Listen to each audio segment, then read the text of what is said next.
Bus hit the barrier at 40 miles an hour. In the seconds that followed, 41 children were trapped inside a sinking vehicle in a flooded Colorado River, and every rescue unit in the county was 8 minutes away. The only person close enough to matter was a man in a gray janitor's uniform, standing on the bank with a mop bucket tipped over at his feet. He wasn't supposed to be a hero. He'd spent 7 years making sure nobody knew he ever was one. But some instincts don't go away no matter how hard a man tries to bury them.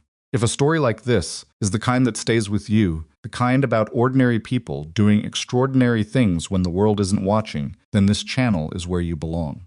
Hit subscribe so you never miss what's coming next, because the stories we tell here are the ones that remind you what people are truly capable of. Give this video a like if it moved you, and drop a comment telling me the city and country where you're watching from. I want to see how far this story travels. Now let's go back to that bridge. The rain had been falling since before dawn. By the time Ethan Mercer arrived at Jefferson Elementary on the west side of Denver that Tuesday morning, the gutters along the school's front walk were already running brown with runoff, and the parking lot had a thin skin of standing water that swallowed the soles of his work boots with every step. He didn't mind the weather. He'd worked in worse. He'd worked through things that made a Colorado rainstorm feel like a mild inconvenience. Clocked in at 6:42, 14 minutes before his shift technically started, and went straight to the maintenance closet in the east corridor to get the floor mop and the industrial bucket. The hallways would be a mess by first bell-wet boots, dripping jackets, muddy sneaker prints, tracking from the front entrance all the way to the cafeteria. He liked to get ahead of it before the kids arrived. That was the rhythm of his days now. Get ahead of it. Stay ahead of it. Keep moving. Ethan was 37 years old. He stood 6'1", still carried the physical frame of someone who had once been in exceptional condition, though 7 years of night shifts and skipped meals had softened some of the definition. His hands were large and calloused in ways that didn't come from mopping floors. His eyes were the kind of gray that looked lighter than they were flat and still and hard to read, the kind of eyes that didn't give much away, even when the person behind them was working something over in his mind. He had a daughter named Lily. She was 8 years old, 3rd grade, and the single most important fact of his existence. Everything else was logistics. He pushed the mop bucket down the corridor and thought about whether Lily had remembered her lunch.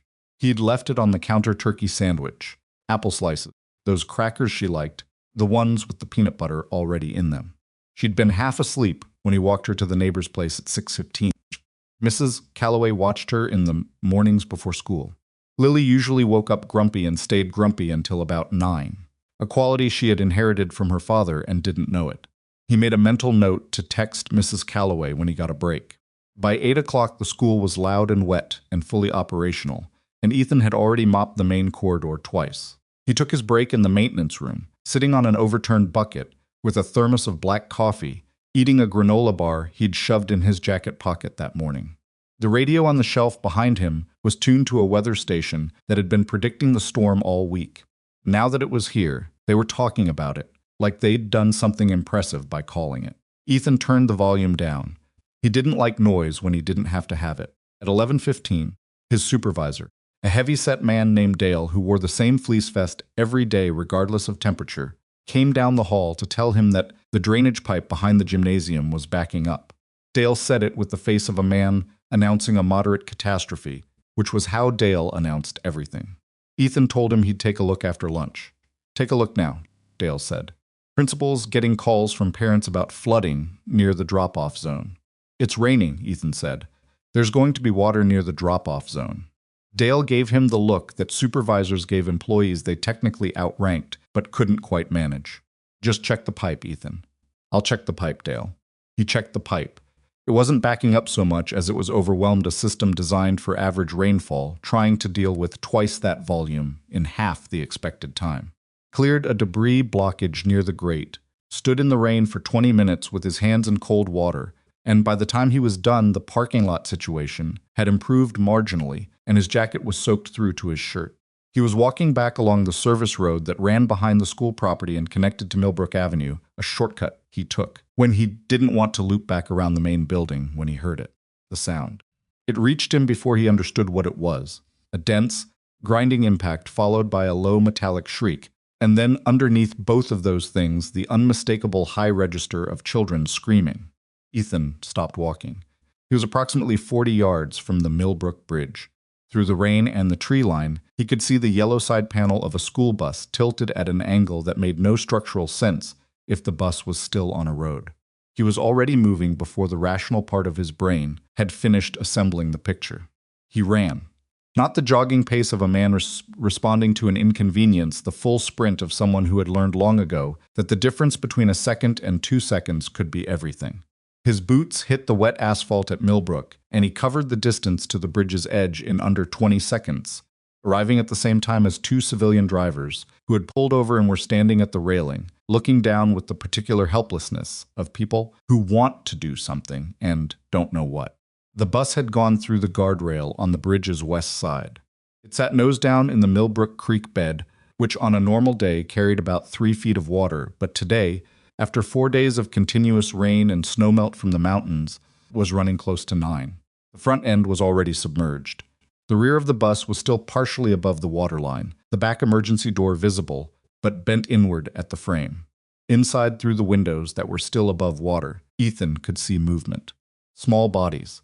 Hands pressed against glass. Somebody call 911. One of the civilian drivers was shouting into his phone, apparently already on a call, and telling them what they presumably already knew. Ethan stripped off his jacket. "How do I get down there?" he asked the second driver, a woman in a red raincoat who was gripping the bridge railing with both hands. She stared at him. "What?" "Down to the creek. Is there an embankment, a path, anything?" Pointed. 20 feet back from the bridge on the east side, the terrain sloped down to a maintenance access path along the creek bed. Ethan moved to it, half ran and half slid down the embankment and hit the water. Cold was immediate and total. This wasn't swimming pool cold or lake in September cold. This was runoff cold, snowmelt cold, the kind of cold that grabs the breath out of your lungs on contact and doesn't give it back without a fight.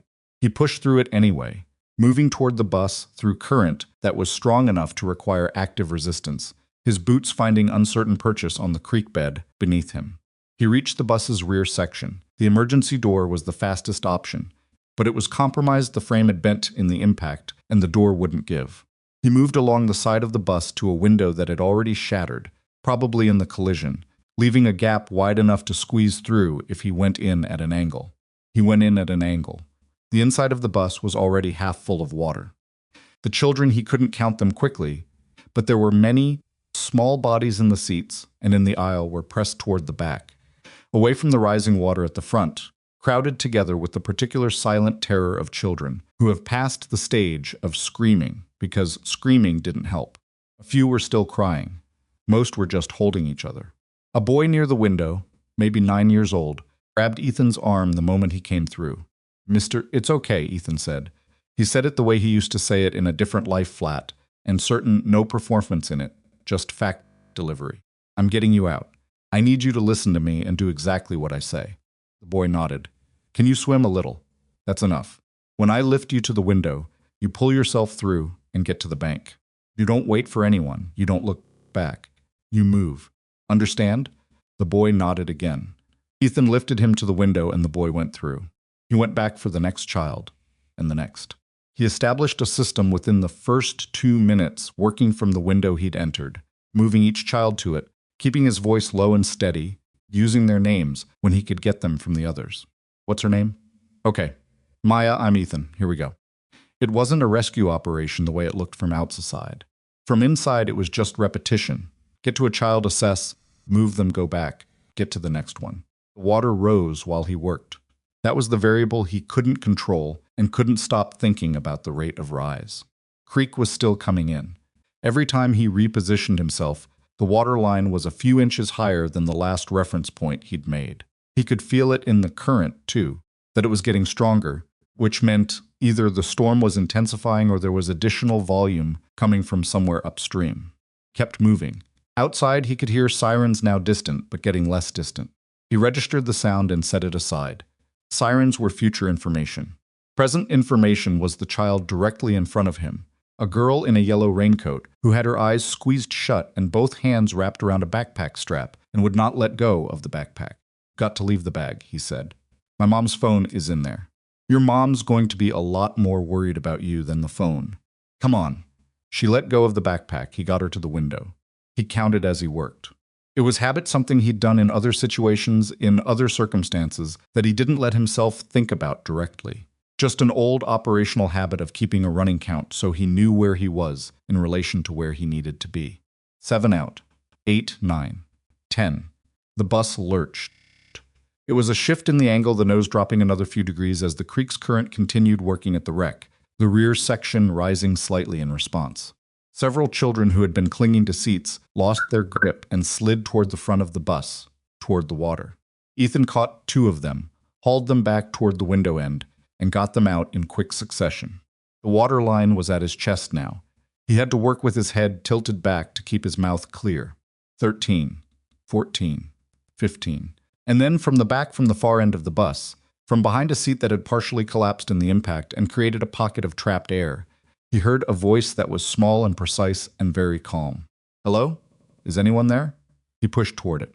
The collapsed seat had created a partial barrier across the aisle, and behind it, sitting with her knees pulled to her chest on a dry section of seat cushion that was maybe 6 inches above the waterline, was a girl, 8 years old, dark hair matted to her forehead, a small cut above her left eyebrow that had bled enough to track down the side of her face and dry there.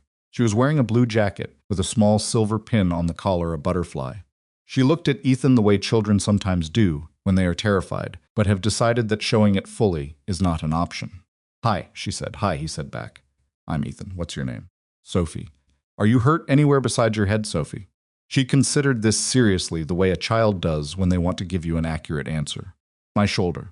When the bus fell." "Can you move your arm?" She moved it slowly, demonstrating. "Good," he said. "That's good. Okay, Sophie, we're going to go out the window.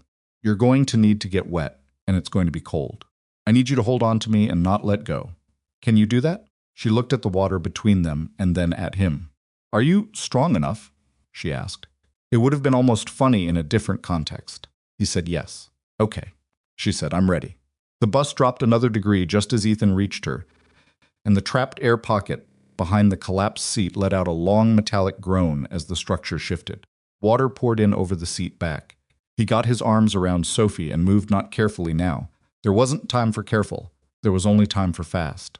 Covered the distance to the window with the current working against him. Got Sophie positioned. Pushed her through the gap. He heard her hit the water outside. He went through behind her. Creek took him immediately.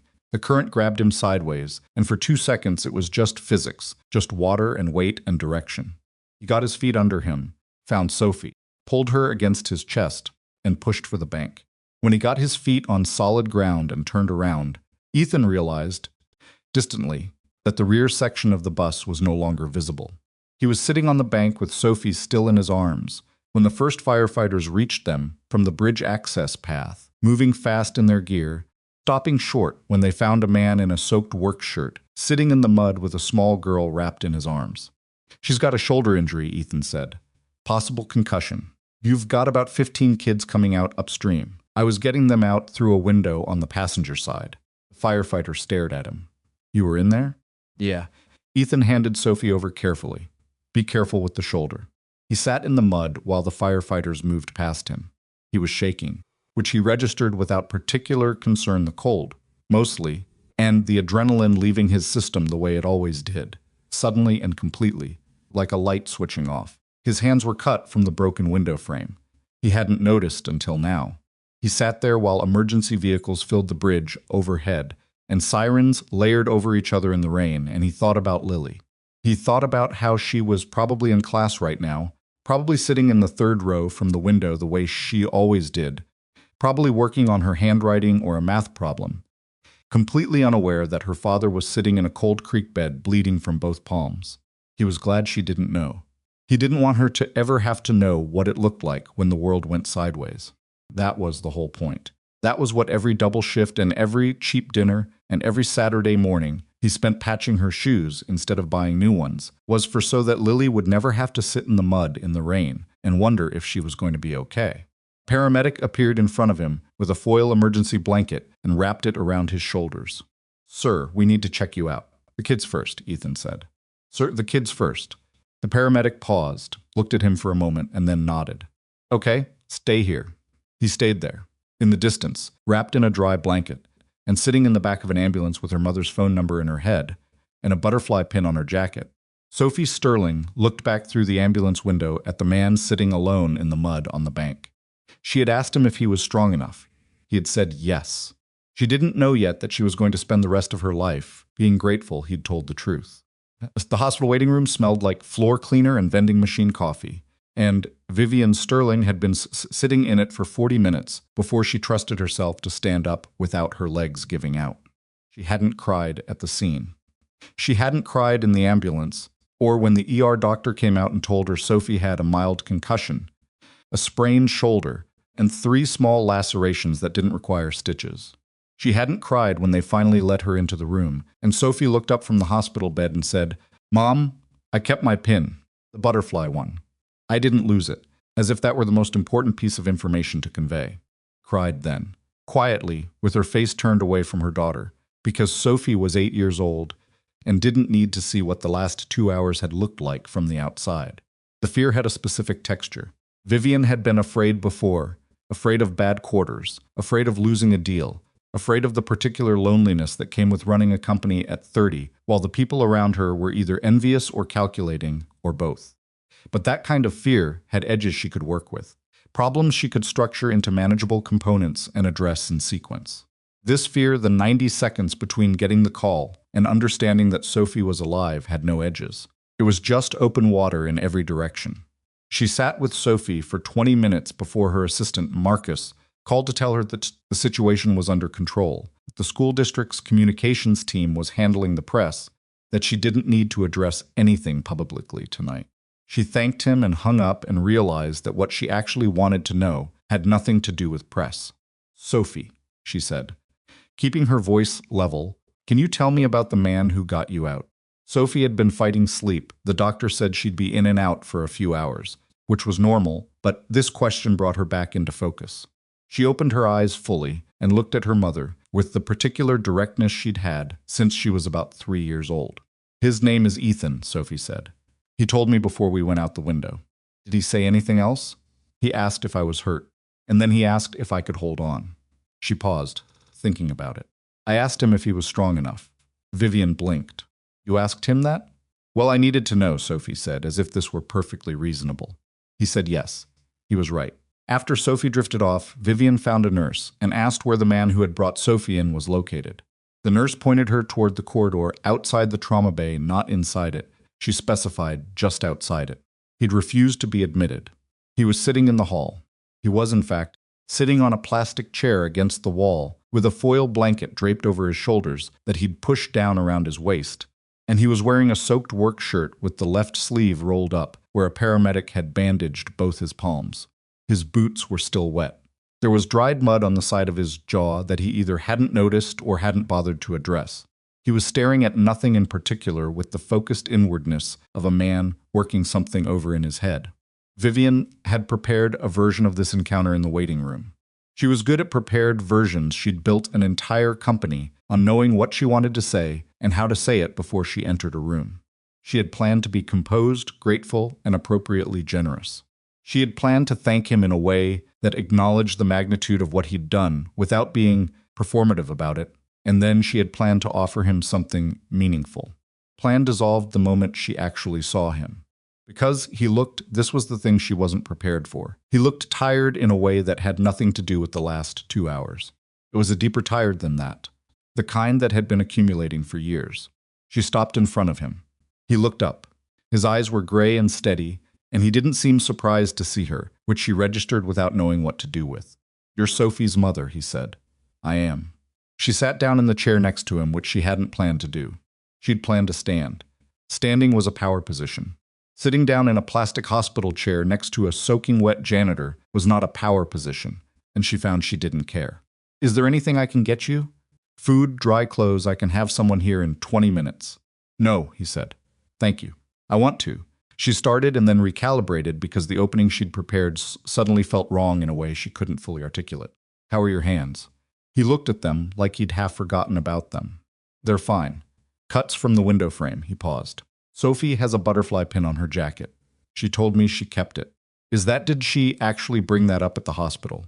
"First thing she said to me," Vivian confirmed. Something moved across his face that wasn't quite a smile but was adjacent to one. Kept it together in there, he said. Most adults wouldn't have. She told me she asked if you were strong enough. He glanced at her sideways. She did. She said you told her yes. It seemed like the right answer at the time. Vivian looked at him for a moment. I'd like to do something for you. I know you probably hear that from people, and I know it probably sounds. You don't need to do anything, he said. Not unkindly. Just matter of fact. The way someone says something they've thought about before. I know I don't need to. I want to. I appreciate that. He said it in a way that indicated the subject was closed. She let it close, for now. Can I at least know your name? Ethan Mercer, Vivian Sterling. She extended her hand, which was a slightly formal gesture given the circumstances, and he shook it. And she noticed that even bandaged, his grip was careful, rather than weak, the deliberate carefulness of someone who knew how to make things smaller than they were. I know who you are, he said. Most people do. I mean, I'm not saying that to impress you. I just mean I recognized you. I know what you meant. They sat in silence for a moment that should have been awkward and wasn't, quite. Your daughter's going to be okay, he said. Mild concussion and a shoulder sprain, the doctor said. She'll be sore for a week. Were you listening at the door? I was sitting 15 feet from it. He said it without apology. I needed to know she was okay. That was the moment something shifted for Vivian, not dramatically, not the way things shifted in movies, but quietly, like a door opening an inch and letting in a thread of different air. She had come down this hallway, expecting to meet a certain type of person, and she was meeting a different one entirely, and the difference mattered in a way she couldn't yet name. She stayed another 10 minutes. He accepted a cup of coffee from the vending machine at the end of the hall. She got it without asking, figuring he could refuse it if he wanted to, and he didn't refuse it. They talked about nothing important. The weather, the condition of Millbrook Creek, how long the road closure was likely to last. He was not a man who filled silence unnecessarily, which was a quality she found she didn't know how to categorize because she was surrounded, daily, by people who filled every silence with something. When she left, she gave him her direct number, not the main office line, not Marcus's line, her actual phone number, and told him to call if he needed anything. He took the card, looked at it, and slipped it into the chest pocket of his wet shirt. She didn't expect him to call. She was right. He didn't call. What she didn't anticipate was that she would find herself thinking about him 2 days later, and then 3 days later, and that the thinking would be less about gratitude and more about the specific quality of a person who pulls 40-something people out of a sinking vehicle and then sits in a plastic chair in a hospital hallway, worrying about whether a child's butterfly pin survived. She made some calls. Vivian was professionally very good at finding information. She had a research team whose job it was to know things about people before she walked into rooms with them, and she had a separate set of contacts who could locate information that wasn't publicly available. She didn't usually deploy these resources for personal matters. She deployed them now. What came back took her longer to sit with than she expected. Ethan Mercer, 37, single father. One child, Lily. Age 8, enrolled at Jefferson Elementary. Current occupation, maintenance and custodial services, Jefferson Elementary School District, employed for 4 years. Prior to that, a series of short-term labor positions in the Denver metro area. Prior to that, a gap of approximately 18 months with no employment record, which corresponded with the period following the death of his wife, Claire Mercer, who had died in a car accident 6 years ago when Lily was 2.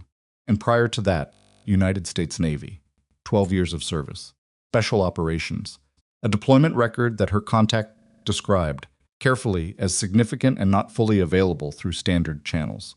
SEAL. He had been a Navy SEAL. She sat with that for a while. She pulled up the incident reports from the bus accident, which the school district had released to families. 15 children rescued. The report noted that a civilian bystander had entered the vehicle prior to emergency services arrival and assisted in the evacuation. It did not name Ethan Mercer. It did not describe what he had done in any detail. The phrasing was careful and bureaucratic and conveyed almost nothing. Vivian thought about him sitting in that chair in the hospital hallway, soaking wet, both hands bandaged, declining to be admitted or reimbursed or thanked. She thought about the gap in his employment record.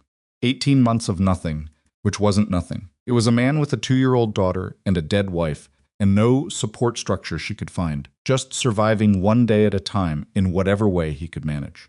She thought about the fact that he was working double shifts as a janitor, and still, apparently, struggling to make ends meet. She thought about the way he'd said you don't need to do anything not defensive, not resentful, just settled. Like a man who had made his peace with a certain size of life and wasn't looking for anyone to change it. She picked up her phone and called Marcus. I need you to find out everything about the facilities and security management structure at the Mercer building operation, she said, using the name of her Denver commercial real estate subsidiary, almost without thinking about the coincidence. And I need the HR team to pull together what a director-level security and facilities role would look like. Compensation, responsibilities, the whole picture. Marcus paused. Can I ask why? Because I have a position to fill, Vivian said, and I think I know who should fill it. Marcus being Marcus, he did not ask further questions. She spent the next week doing something she almost never did, which was moving slowly. She did not call Ethan Mercer. She did not send someone to his apartment. She did not have Marcus reach out through official channels. She thought about what she knew of him, which was enough to understand that any approach that looked like charity or pity or the powerful woman rescuing the struggling man would be rejected before she finished her first sentence. She needed a different angle. The angle arrived naturally, which she hadn't expected. Sophie's pediatric follow-up was 2 weeks after the accident, and Sophie, who was recovering well, whose shoulder had already loosened up significantly, who had gone back to school the previous Wednesday and told Vivian it was fine, she was fine. Everyone needed to stop asking her about the bridge. Sophie asked, 3 days before the appointment, if they could so see Ethan and Lily. Why Lily? Vivian asked, though she suspected the answer. Because Ethan told me he had a daughter my age and I want to meet her. Sophie said with the complete simplicity of an 8-year-old who had not yet learned to complicate the things she wanted. Is that weird? No, Vivian said. It's not weird. Called the number she had for Jefferson Elementary's custodial staff. She'd found it through the school's main directory and asked for Ethan Mercer. The woman who answered sounded startled and went to find him, and there was a long pause and then his voice, slightly guarded. This is Mercer. It's Vivian Sterling, she said. Sophie wants to meet Lily. I know that's an unusual thing to call and ask, and you can absolutely say no. Pause. Not a long one. Where? He said. They met at a park near Jefferson Elementary on a Saturday afternoon in early October, 3 weeks after the accident. The weather had cleared, and the trees along the park's main path were doing what Colorado trees did in October, which was burning orange and yellow and red in a way that felt almost aggressive in its beauty. Vivian arrived with Sophie at 2 o'clock. Ethan was already there, sitting on a bench near the playground, and beside him was Lily. Lily was small for her age, with dark eyes and her father's watchful quality, and a purple jacket that had seen better days. She was holding a paperback book that she put away quickly when she saw them coming, with the slightly self-conscious gesture of a child who reads in public and has been teased for it. Sophie walked directly up to her. Are you Lily? Yeah, Lily said. I'm Sophie, your dad saved me. Lily looked at her father. Ethan had the expression of a man who would very much prefer to be somewhere else. I know, Lily said, returning her attention to Sophie. He does stuff like that. Like what? Lily considered. Like once there was a dog stuck in a drainage ditch behind our building, and he went and got it out. And once he helped Mrs. Calloway carry her groceries up 4 flights when the elevator was broken, and she didn't ask him to, he just did it. She paused. He's like that. Sophie nodded seriously, as if this confirmed something she already knew. Within 7 minutes, the two of them were on the playground together, which was a rate of social acceleration that Vivian found mildly astonishing. And she found herself sitting on the bench next to Ethan, which was not how she had planned this conversation, though she was beginning to accept that plans didn't survive contact with this man. She's doing well, Ethan said, watching Sophie on the climbing structure. She is. Vivian paused. How are your hands? He held them up briefly. The bandages were off. There were healing cuts across both palms, pink and clean. Good enough. Are you back at work? The Monday after. She'd expected that. She thought about how to start what she wanted to say, and then decided that with a man like this, the only approach that had any chance was the direct one. I want to offer you a job, she said. He turned to look at her. Not surprised, exactly. More like a man who had half expected this and was deciding how to respond to it. Vivian, hear me out. I'm not talking about charity. I'm not talking about a manufactured position designed to make you feel like you're earning something you're not. I have a real gap in my facilities and security management operation here in Denver. I've been looking to fill it for 4 months. It requires someone with organizational experience, physical competence, judgment under pressure, and the ability to manage a team. She paused. You have all of those things. You just happen to be applying them to a mop bucket at the moment. Quiet. She kept going, because she'd done her research and she knew the objection that was coming. The salary is $94,000 annually. Benefits, pension contribution, company vehicle. You'd be managing a team of 12 across 3 commercial properties. The work is real, the expectations are real, and I don't give positions to people who can't do them. This isn't a gesture. It's a job I need filled by someone qualified, and you're qualified. Ethan looked at the playground for a moment. Lily was pushing Sophie on a swing, seemed to have been Sophie's idea based on the way she was directing the operation. Why do I feel like the salary is exactly what you calculated I'd need to say yes? He said. Vivian didn't answer immediately, because he wasn't wrong, and lying to him seemed pointless. Because I'm good at my job, she said finally, and my job involves understanding what people need. That's not manipulation. It's just attention. It's a little manipulation, maybe a small amount. He almost smiled. Almost. I don't want to owe you anything. You wouldn't. I'd owe you a salary which I'd pay every 2 weeks. That's the entire transaction. He was quiet for longer this time. Swing creaked. Lily said something to Sophie that made Sophie laugh, a loud, unguarded kid laugh that carried across the park, and something in Ethan's face shifted at the sound. Not much. Just enough. I'd need to think about it, he said. That's fair, and I'd need to know exactly what the role involves. Not a summary. The actual responsibilities. I can have the full position description to you Monday. And if I take it and it's not what you described, I walk. Understood. He nodded just once and looked back at the playground. It was not a yes, but it was not a no, and Vivian had built her entire career on the difference between those two things. She watched Lily push the swing again and thought about a man who left a 12-year military career and spent 18 months in the dark and came out the other side working double shifts to keep his daughter's shoes on her feet, and who still could not stop himself from running toward a sinking bus when every rational calculation said it wasn't his problem. She thought about the word qualified and how insufficient it was for what she was actually trying to say. She didn't say the insufficient word. She sat beside him in the October sun and watched their daughters on the playground and let the silence sit between them without trying to fill it. Called on Tuesday. I'll take the meeting, he said. Not the job yet. The meeting. Tuesday at 2, she said. My Denver office. He showed up 5 minutes early, which she noted. He came in a clean, button-down shirt that was slightly too formal for the occasion, in a way that suggested he'd thought about what to wear and made a genuine effort, and she found that more affecting than she wanted to.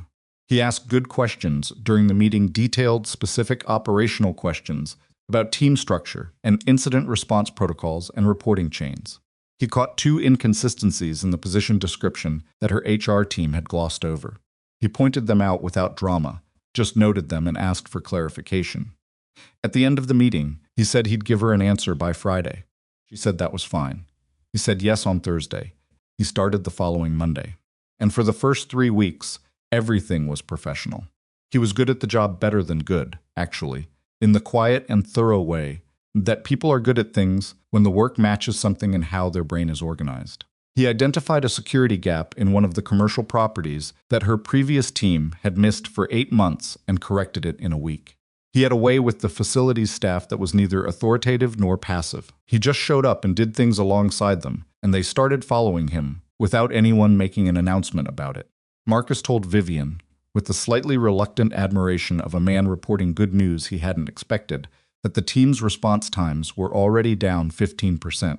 Vivian filed this information and did not mention it to Ethan, because she understood instinctively that he didn't want to be told he was doing well. He just wanted to be left to do it. What she didn't anticipate was Sophie. Sophie, who was now fully recovered and back to her full schedule, had developed a matter-of-fact attachment to Ethan that expressed itself in the pragmatic way of children. She asked after him when he wasn't around, and asked Vivian why Lily had to go to a different school, and once asked, completely without context, whether Ethan was happy. Vivian didn't have a quick answer to that. She said she thought so. Sophie considered this. He looks like he's waiting for something bad to happen, she said. Vivian thought about a man who had lost his wife at 31 and raised a daughter alone for 6 years on a custodian's salary while carrying 12 years of things he never talked about. He's had a hard few years, she said carefully. I know, Sophie said. Lily told me.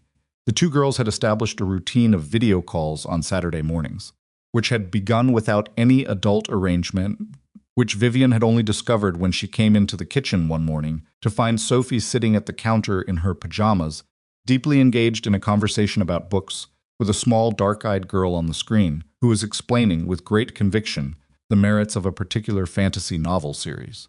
Vivian had stood in the doorway for a moment and watched this. She'd thought, this is what it looks like when something is going to be complicated, and she'd thought it without dread, which surprised her. By the 5th week, when Ethan came to her office with a facilities report and stayed 12 minutes after the report was complete, talking about nothing, really, a construction delay on the downtown property, the early season snow forecast, a question about how she'd structured the company's emergency response protocol, she understood that the thing she'd thought was going to be complicated had already started. She did not say anything about it. He did not say anything about it. They were two people who had each, in different ways, learned that naming a thing too early could break it, and so neither of them named it. But that same evening, Ethan picked Lily up from Mrs. Calloway's and made her macaroni and cheese, the real kind, from the box, because that was the kind she liked, and he'd learned not to try to improve it. And while Lily ate and talked about her Saturday call with Sophie, Ethan stood at the counter and looked out the kitchen window at the parking lot below and felt something that he wasn't ready to call anything yet. He felt it anyway. It sat in his chest, quiet and small and foreign, like something that had been cold for a long time and was very slowly remembering what warmth was. He didn't trust it. He was too careful a man to trust something that knew without watching it for a while. But he didn't push it away either. He just let it be there, which was more than he'd allowed himself in a long time. And 4 floors across town, on the 32nd floor of the Sterling Group's Denver office, the woman who had built her entire adult life on knowing exactly what was happening and why found herself sitting at her desk at 8:30 at night, ostensibly reviewing budget projections, and instead thinking about a man who showed up 5 minutes early and caught 2 errors in a position description and said, I'll take the meeting, when what he meant was, I don't know how to trust this yet, but I'm willing to try. She thought that was, in its way, one of the braver things she'd ever seen. She turned back to her budget projections. Neither of them knew, sitting separately in the quiet of a Tuesday evening, that someone else was watching both of them, very carefully and building, with methodical patience, planned to use what was growing between them to destroy everything Vivian had spent a decade creating. The name Grant Holloway appeared in Vivian's life, the way certain problems did not suddenly, but gradually, accumulating weight the way clouds accumulated before a storm, until one morning you looked up and realized the sky had changed completely without you noticing exactly when. She had known Holloway for 6 years. They had competed for the same commercial real estate contracts in the Denver metro area, had sat across from each other at the same industry dinners, had exchanged the particular brand of cordial professionalism that exists between people who fundamentally do not trust each other. Holloway ran Apex Property Group, a firm that was larger than Sterling Group by revenue, but thinner in the places that mattered in client retention, in operational reputation, in the kind of long-term relationships that didn't show up on a balance sheet but determined everything about a company's actual stability. He had tried to acquire Sterling Group twice. Vivian had declined both times without drama, which she suspected he found more insulting than an angry refusal would have been. She had not thought much about Grant Holloway in the weeks since Ethan joined her team. She had been thinking about quarterly projections and the downtown property renovation and Sophie's school schedule, and, less professionally, about a man who stood at the window of his kitchen at night, watching a parking lot, and had no idea she could identify that particular quality of stillness from 40 feet away. The first sign came through Marcus, as most early warning signals did. He knocked on her office door on a Thursday morning in mid-November, 6 weeks after Ethan had started, and came in with the expression he used when he had information he wasn't sure how to deliver. There's a piece running in the Metro Business Report, he said. Online. They published it this morning. I think you should see it before anyone else calls you about it. She read it on her screen while Marcus stood. It was not a long piece, 12 paragraphs, written in the breezy, insinuating style of business journalism that specialized in implication over fact. The headline was, Sterling Group's New Direction, Is Personal Life Clouding CEO's Professional Judgment? The piece noted that Vivian Sterling had recently hired a former military janitor to a senior management role, that the hire had followed a high-profile rescue involving Sterling's daughter, and that sources close to the company's board had expressed concern about whether the CEO's recent decisions reflected sound business reasoning or emotional attachment following a traumatic event.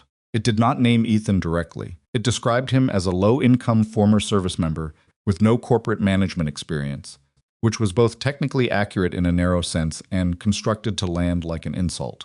The phrase emotional attachment appeared 3 times. Vivian read it once, set her phone face down on the desk, and was quiet for a moment. "Who are the sources close to the board?" she asked. "Piece doesn't specify." "I know it doesn't specify." "Who are they?" Marcus hesitated. "I've made some calls this morning.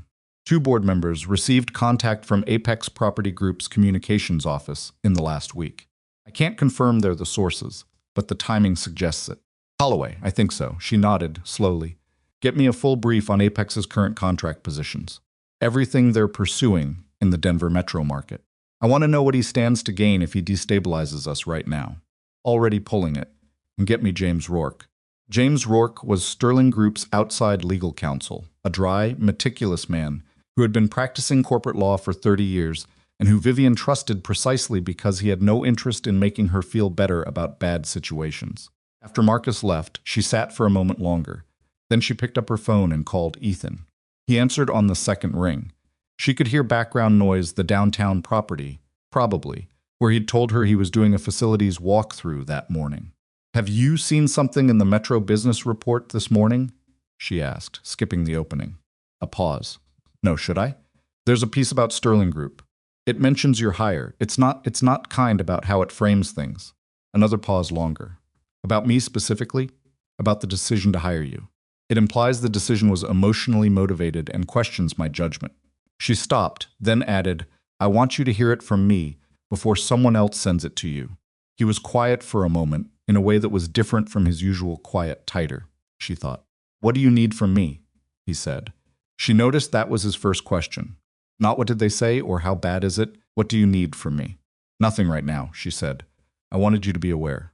"I'm handling it." "Okay," he said. "Are you okay?" "I'm fine." The flatness in it was the kind that meant he was not entirely fine, but had decided fine was the appropriate answer. She recognized the register because she used it herself. "We'll talk later," she said. She hung up and stood at her window for a moment, looking at the November sky over Denver, gray and low and threatening the first real snow of the season. She thought about Holloway reading that piece in his office somewhere, probably satisfied with the tone of it, probably checking his phone for reactions. She thought, "You picked the wrong target."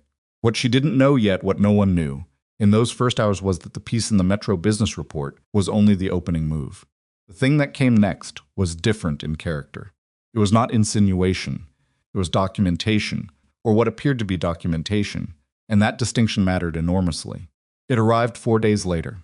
Marcus brought it to her as a file, a collection of military incident reports, partially redacted, with enough visible detail to tell a story. The story it told was that a naval special operations mission 11 years ago, during Ethan Mercer's service, had resulted in significant casualties and mission failure. The reports, as presented, indicated that a team member's unauthorized deviation from the operational plan had caused the mission's collapse. Team member's name was redacted in most places, but not consistently in 3 places, through what appeared to be a clerical oversight in the redaction. The name E. Mercer appeared. The documents had been sent anonymously to 4 different financial journalists who covered the corporate sector and to 2 members of Vivian's board.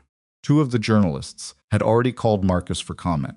Vivian read the documents twice, slowly. Then she called Ethan and told him to come to her office. He arrived 20 minutes later. He was in his work clothes, the dark pants and button-down that had become his standard since starting at Sterling. And he came in and sat down across from her desk with the careful, contained posture of a man who has already intuited that the meeting is going to be difficult. She turned her monitor toward him and let him read. She watched his face while he read. He was very still. Whatever moved behind his eyes while he processed the documents, he kept it locked down tight, the way someone does when they've had long practice at not showing the room what's happening inside them. He read to the end. Then he looked up. "Where did these come from?" he said. "Anonymous source. Sent to journalists and 2 board members." He nodded once. "Ethan," she kept her voice level. "I need to ask you directly. Is any of this accurate? He looked at her for a moment, not with anger. She noted, not with the defensive posture of someone being accused, but with the measured consideration of someone deciding how much truth to hand over and to whom. Yes and no, he said. Tell me. He leaned back slightly in the chair. Outside her office windows, the first snow of the season had started light, tentative, the kind that couldn't decide if it wanted to commit. He looked at it for a moment, and then he looked back at her. There was a mission, he said. 11 years ago. It went wrong. 3 men died. He said it without inflection, the way you say something you've said to yourself so many times that the words have worn smooth. The official report attributed the failure to an unauthorized deviation from the operational plan. And was that accurate? Partially. He paused. I did deviate from the plan. What the report doesn't include is why. There were civilians in the extraction zone who weren't supposed to be there, a family, 2 adults and 4 children. The original plan required us to proceed regardless. I didn't proceed regardless. He stopped. I pulled 2 of my team members back to move the civilians clear. That created a timing gap. In that gap, we took fire. Vivian was very still. The official account treated my deviation as the cause, he said. It wasn't wrong exactly. It was just incomplete. The part they left out was the part about the civilians. He looked at his hands. The commanding officer at the time had reasons to prefer the incomplete version. I didn't fight it. Why not? He met her eyes. Because fighting it would have required me to describe exactly what we found in that extraction zone. What the original plan was willing to accept as collateral. And the men above me, some of them good men who made one bad call in a bad situation, would have been finished. He paused. I was 31 years old, and my wife had just died, and I had a 2-year-old at home. I was already done with that life. It didn't seem worth burning people down on my way out the door. The office was quiet. The snow outside was getting more serious. So you took the blame, Vivian said. I accepted the record as it stood. That is taking the blame. He didn't argue the point. Vivian sat with this for a moment, working it over. Then she said, I need to give you a picture of what this means operationally. Holloway and I believe this is Holloway. The pattern of it points there. Has distributed these documents to press and board. The board is going to want to discuss your position here. There will be pressure on me to put distance between the company and you while the questions are unresolved. She paused. I want to be straight with you. I have no intention of doing that. But I want you to know that's the play he's making. Ethan looked at her steadily. You should, he said. I should what? Create distance. Distance yourself from me while this gets sorted out. The company's more important than... Don't, she said. He stopped. Don't make that decision for me, she said, and she said it quietly, without heat, but with enough weight that it landed. I've spent 10 years building something that I believe in, and part of what I believe in is that the way a company handles itself when it's under pressure is the only reliable test of what it actually stands for. I'm not going to throw a man under a bus to manage a story that I already know is incomplete. He was quiet for a moment. That's a principle, he said. It's a good one. It's also going to cost you, maybe. She picked up her phone. I'm going to call James Rourke and start an independent review of these documents. Military records of this kind have specific characteristics, formatting, classification markers, redaction patterns. If these have been manipulated, a proper forensic review will find it. And if they're authentic, then we deal with authentic. But the story they tell is still incomplete, and incomplete is different from false. He watched her make the call, or start to make it, and then he said, Vivian. She lowered the phone. I should have told you, he said, when you hired me. I should have told you there were things in my record that could be used. She looked at him. Would it have changed my decision? He seemed genuinely uncertain. I don't know. I didn't know you well enough then to know the answer. The answer is no, she said, for what it's worth. He nodded, but she could see that he was filing her answer in a separate category from belief, the category where things that might be true lived alongside the knowledge that they hadn't been tested yet. She made the call. James Rourke was characteristically unexcitable about the situation. He asked her 6 precise questions, told her he would have a preliminary assessment of the documents within 48 hours, and recommended she issue a brief holding statement to the press that acknowledged the story without confirming or denying specific details. She agreed to the statement. She did not agree to anything that implied Ethan's position was under review. Its next 72 hours were the kind that tested how well a company's infrastructure held under pressure, and Vivian's held reasonably well, which was a testament to a decade of building things carefully. Two board members requested an emergency call, which she granted. Call lasted 90 minutes. She was straightforward with them. There were documents in circulation whose authenticity and completeness were under independent review, and she was confident the review would clarify the record. She was not making personnel decisions based on unverified information distributed by anonymous sources. If any board member had concerns about that policy, she was willing to hear them. Neither board member pushed harder than that. She'd expected at least one of them to, and the fact that they didn't told her that Holloway's reach into her board was shallower than he'd hoped. What she hadn't expected was the second thing. On the third day, a piece appeared online, not in a financial outlet this time, in a general news aggregator that specialized in viral content that included photographs. They were photographs of Ethan, taken outside one of the Sterling Group properties, long lens shots of the kind that require both distance and intent. He was in his work clothes in some of them. In one, he was standing outside the building talking on his phone, and the angle and the framing were designed to make him look furtive, which he did not look in person, but which the photography successfully suggested. The accompanying text described him as a disgraced former soldier who had been given a mystery executive role by a billionaire CEO with whom he shares a personal connection. The phrase mystery executive role was repeated in the headline. When Ethan saw the photographs, Vivian sent them to him before the piece went wide. The same way she'd called him about the first article, he was quiet for a long time on the phone. "He's been watching the property," he said finally. "Or someone working for him. That's a significant operational investment," Ethan said, and she could hear the shift in him, the part of his brain that was trained to analyze threat patterns, engaging in a way that was different from the civilian frustration she'd been dealing with for 3 days. "This isn't opportunistic. He planned this. The documents took time to locate and manipulate. The photography started before the documents came out, probably. This has been running for at least a month." "Since before you were hired," Vivian said. "Since he found out about Sophie," Ethan said, "and you coming to the hospital." She hadn't thought of it in exactly those terms, and she sat with it for a moment. "He's been building this since the accident. He saw something he could use, and he started building." "Yes." He thought. She stopped, then said it. "He thought you were the weak point." I am the weak point. "Strategically speaking." That's not... "I'm not saying it like it's a problem," he said. "I'm saying it as a fact. He identified a vulnerability, and he's working it. That's a logical approach. You sound almost admiring." "I'm not. I'm just..." He paused. "I know how this kind of thing works. And knowing how it works is the first step to countering it." She asked him what he meant by that. "The photographs don't hurt me," he said. "They're designed to hurt you, to make you look impulsive and personally compromised. Everything he's doing is aimed at making you the story. The documents are the same. He's not actually trying to damage my reputation. He's using my reputation as a tool to damage yours." A pause. "Which means the counter isn't defending me. The counter is making the tool useless." She thought about this. "You mean by surfacing the truth about the mission? By surfacing enough of the truth that the documents read as what they are, a selective and manipulated record. Rourke's review will do part of that. But the rest of it," he stopped. "The rest of it what?" "There's a man who might talk," he said. "His name is Raymond Voss. He was the civilian liaison on the mission. He saw what I saw in that extraction zone. He's been out of government work for 4 years, and last I heard he was teaching at a community college in Albuquerque. If he's willing to make a statement about what the plan originally included, what we were asked to accept, then the documents look different. Not like proof. Like a cover story. Would he talk?" "I don't know. I haven't spoken to him in 8 years."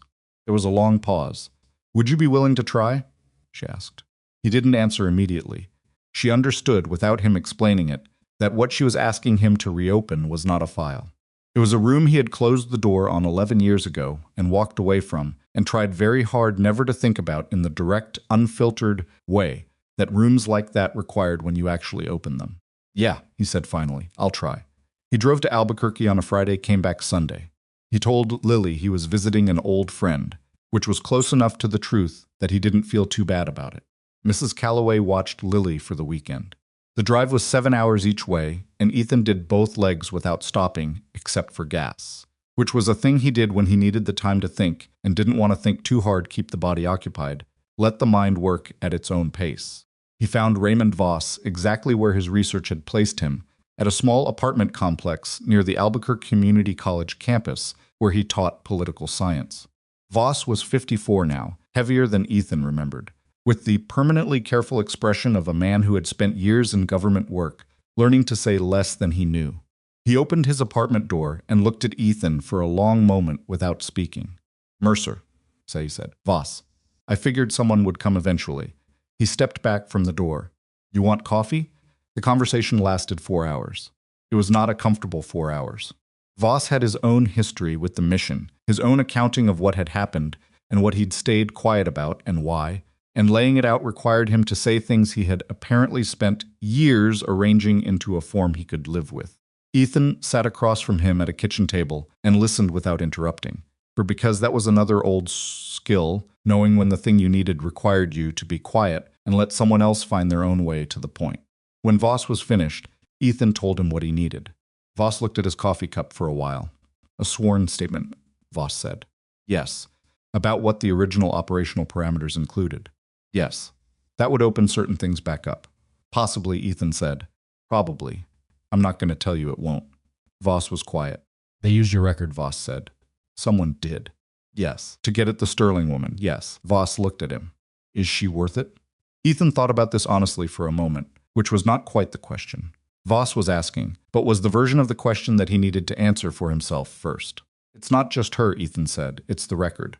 It's what the record says I did and why. I've let that sit for 11 years, and I told myself it didn't matter, because I was done with that world, and the only thing that mattered was Lily. He paused.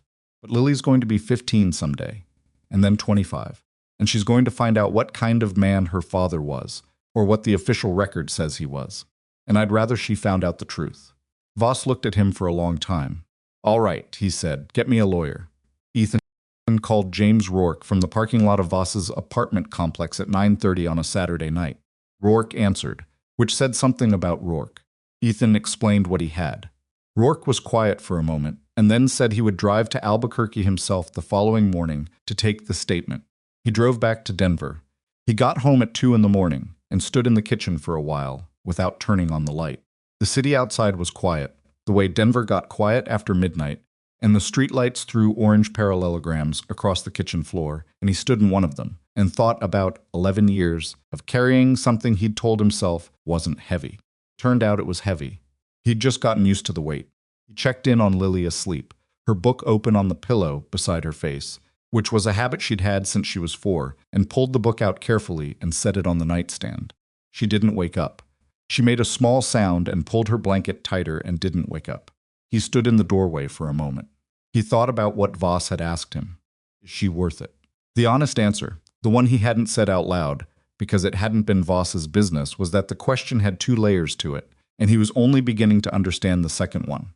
The first layer was business, the company, the press, the board. The second layer was something he wasn't ready to name directly, but which had been sitting in his chest for weeks with the particular patience of something that knows it has time. He turned off the hallway light and went to bed. While he was driving back from Albuquerque, James Rourke's forensic review of the military documents had produced its preliminary findings, which Rourke sent to Vivian by email at 11:15 Saturday night, with a subject line that said simply, as expected. The documents had been altered. Not clumsily, whoever had done it knew enough about military record formatting to make the alterations plausible, but the metadata told a different story. 2 of the documents had been accessed and modified within the last 3 months. One had a formatting inconsistency in the classification header that Rourke's military records specialist had flagged immediately. And the redaction pattern, the specific places where names were allowed to show through while being supposedly blocked, was not consistent with standard declassification procedure. It was consistent with a deliberate choice about what to let visible. It was a manufactured narrative dressed in the clothes of official documentation, and Rourke's report laid this out in the careful, exhaustive language of a man who spent 30 years making sure what he said in writing could not be misconstrued. Vivian read it at her kitchen table at midnight while Sophie slept upstairs.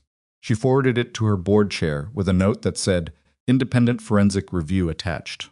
Documents distributed by anonymous source are materially altered. Full report and supporting evidence to follow. I'll address the board formally on Wednesday. She did not forward it to the journalists yet. That would come, but in sequence Rourke needed to prepare a public-facing version, and she needed Voss's statement in hand before she moved publicly. because the statement was not just exculpatory. It was the thing that changed the story from executive defends questionable hire to competitor, fabricates military records to destabilize rival firm, and those were different stories with different consequences. She was still at the table when her phone lit up with the text from Ethan at 2:14 in the morning that said, "Voss will give the statement. Rourke is going down tomorrow. We have what you need." She looked at the message for a moment. Then she typed back, "Get some sleep." Pause. "Then you too." She put the phone down and looked at the kitchen window. The snow that had been falling tentatively all week had finally committed, and the yard outside was white. And still, the kind of still that only existed at 2 in the morning, when the city had gone as quiet as it ever went. She thought about a man who had driven 14 hours over a weekend to reopen the worst room in his memory for a woman he'd known for 6 weeks, and who had texted her at 2 in the morning, not to describe what it had cost him, but just to tell her they had what they needed. She thought that was the kind of person who was either very selfless or very determined, and that the difference between those two things mattered, and that she was not yet certain which one it was, and that she found she wanted to be certain. She wanted to understand him. Not the file, not the record, not the version of him that existed in documents and reports. The actual person. The man who made boxed macaroni because his daughter liked it, who showed up 5 minutes early, who asked, "What do you need from me?" before he asked anything for himself. Grant Holloway had called Ethan her weakness. Sitting in her kitchen at 2 in the morning, watching the snow cover her yard, Vivian Sterling thought that Grant Holloway had misread the situation entirely. But she also knew, because she was not a woman who let hope override her assessment of facts, that the fight was not over. Holloway still had moves to make. A man who had been planning for months didn't abandon the plan because the first 2 phases hadn't held. He recalculated. The question was what he would do when he understood that the documents had failed, that the narrative had failed, that the tool he'd tried to use had been turned around in his hand. She didn't know the answer yet. What she knew was that when he made his next move, she wasn't going to be standing, still waiting for it. Closed Rourke's report, turned off the kitchen light, and went upstairs. Outside, the snow kept falling, and the city kept being quiet, and in a small apartment on the west side of Denver, a man slept for the first time in 3 days, without lying awake in the dark, waiting for something he couldn't name. Rourke released the forensic findings on a Wednesday morning, timed to hit before the financial markets opened on the East Coast, a strategic choice that Vivian had agreed to after consultation, because the timing meant the story would be established in the news cycle before Apex Property Group's communications team could construct a response. The statement was 22 paragraphs of precise, documented language describing the alterations to the military records, the metadata evidence, the formatting inconsistencies, and the pattern of distribution that pointed to a coordinated effort to damage Sterling Group through the character of one of its employees. It named no one directly. It didn't need to. Anyone who had been following the previous 3 weeks of coverage could assemble the picture without assistance. Raymond Voss's sworn statement was attached as an exhibit. Vivian read the coverage from her office while Marcus stood near the door monitoring incoming calls. By 10 o'clock, the Metro Business Report had published a correction and a follow-up piece. By 11, 2 of the financial journalists who had received the anonymous documents had issued statements distancing themselves from the original framing. By noon, Grant Holloway's communications director had issued a terse denial that attributed the entire matter to mischaracterization by a competitor attempting to deflect scrutiny from its own leadership decisions, which was the kind of statement that only worked if no one read it carefully. Most people read it carefully. Vivian did 2 press calls that afternoon brief, measured focused on the forensic evidence rather than anything personal. She did not mention Holloway by name in either call. She did not need to. The story had enough architecture to stand without her adding to it, and adding to it would have made her look defensive, which was the one thing she refused to look. She was on her second call when her assistant knocked and slid a note under the gap at the bottom of the office door, a habit they'd developed for urgent interruptions during press calls. The note said board chair. Says it's good news. It was good news. The board chair told her that the 2 members who had been wavering had contacted him that morning to express their confidence in her judgment, and that the emergency governance review that had been informally discussed in the previous week was being set aside. He also told her, with the dry understatement of a 70-year-old man who had seen a great deal of corporate maneuvering in his career, that he found the entire episode instructive about the character of certain competitors.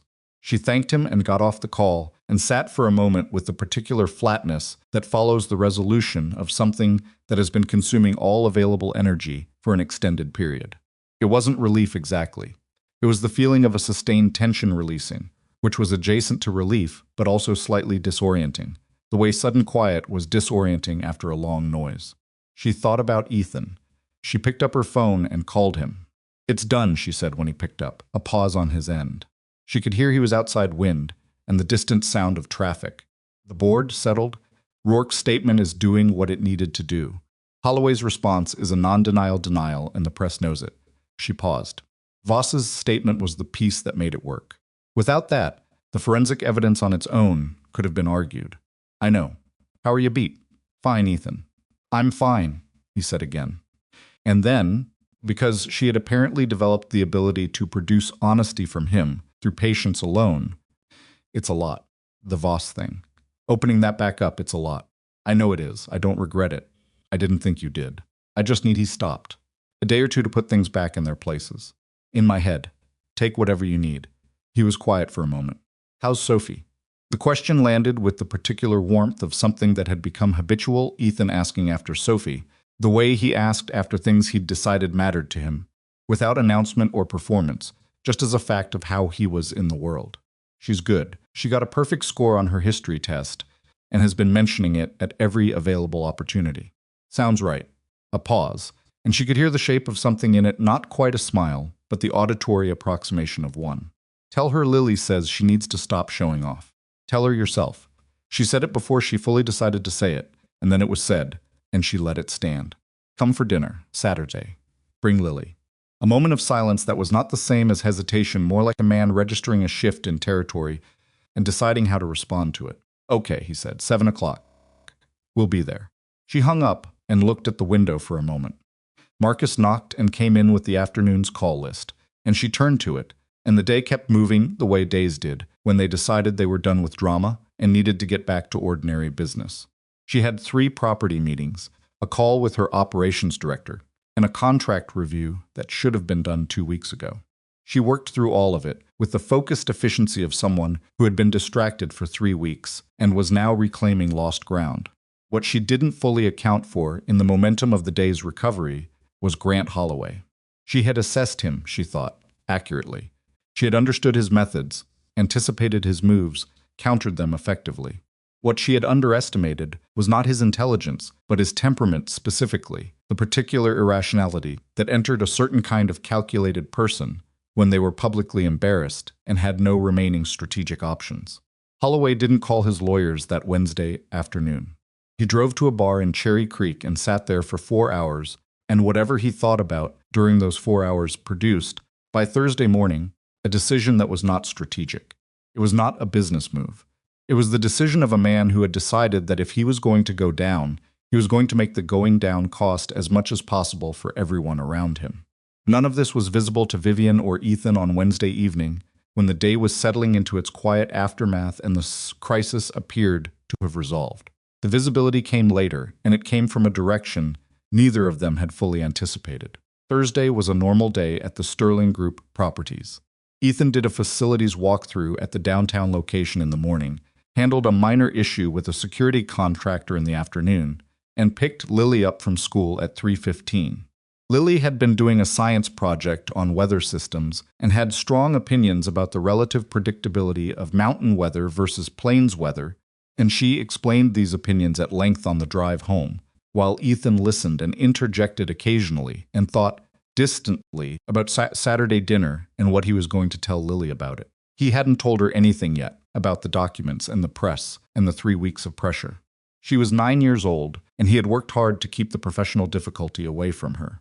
She'd noticed he was preoccupied, because Lily noticed everything, but she'd attributed it to work stress in the general sense, and he hadn't corrected her.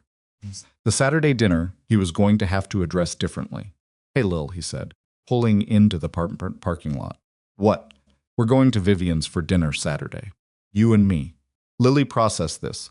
She was good at processing information without immediately reacting to it. She'd gotten that from him, which he recognized with mixed feelings. "Sophie's house?" "Yeah, okay." She got her backpack from the back seat. "Will there be actual food or rich people food?" He looked at her. What's the difference? Sophie says sometimes at fancy dinners they put like 3 things on a giant plate and call it a meal. She said it with the profound skepticism of a child who considered volume a non-negotiable feature of dinner. I don't want that. I'll request actual food. Promise? I'll do my best. Lily appeared to accept this as sufficient. She got out of the car. He sat for a moment longer in the parking lot, engine off, looking at the building's concrete facade. He thought about the question of what he was doing, or more precisely what he was allowing to happen, and whether it was something he was actually prepared for, or something he was sleepwalking toward because it was easier to keep moving than to stop and ask the question directly. The answer when he asked it directly was complicated. He was not over Claire. He had made his peace long ago, with the probability that he never would be, entirely, the way you never entirely got over a thing that had changed the fundamental shape of your life. What he had done was build a life that fit the changed shape. What Vivian represented was the possibility of changing the shape again, and that possibility was not simply welcome.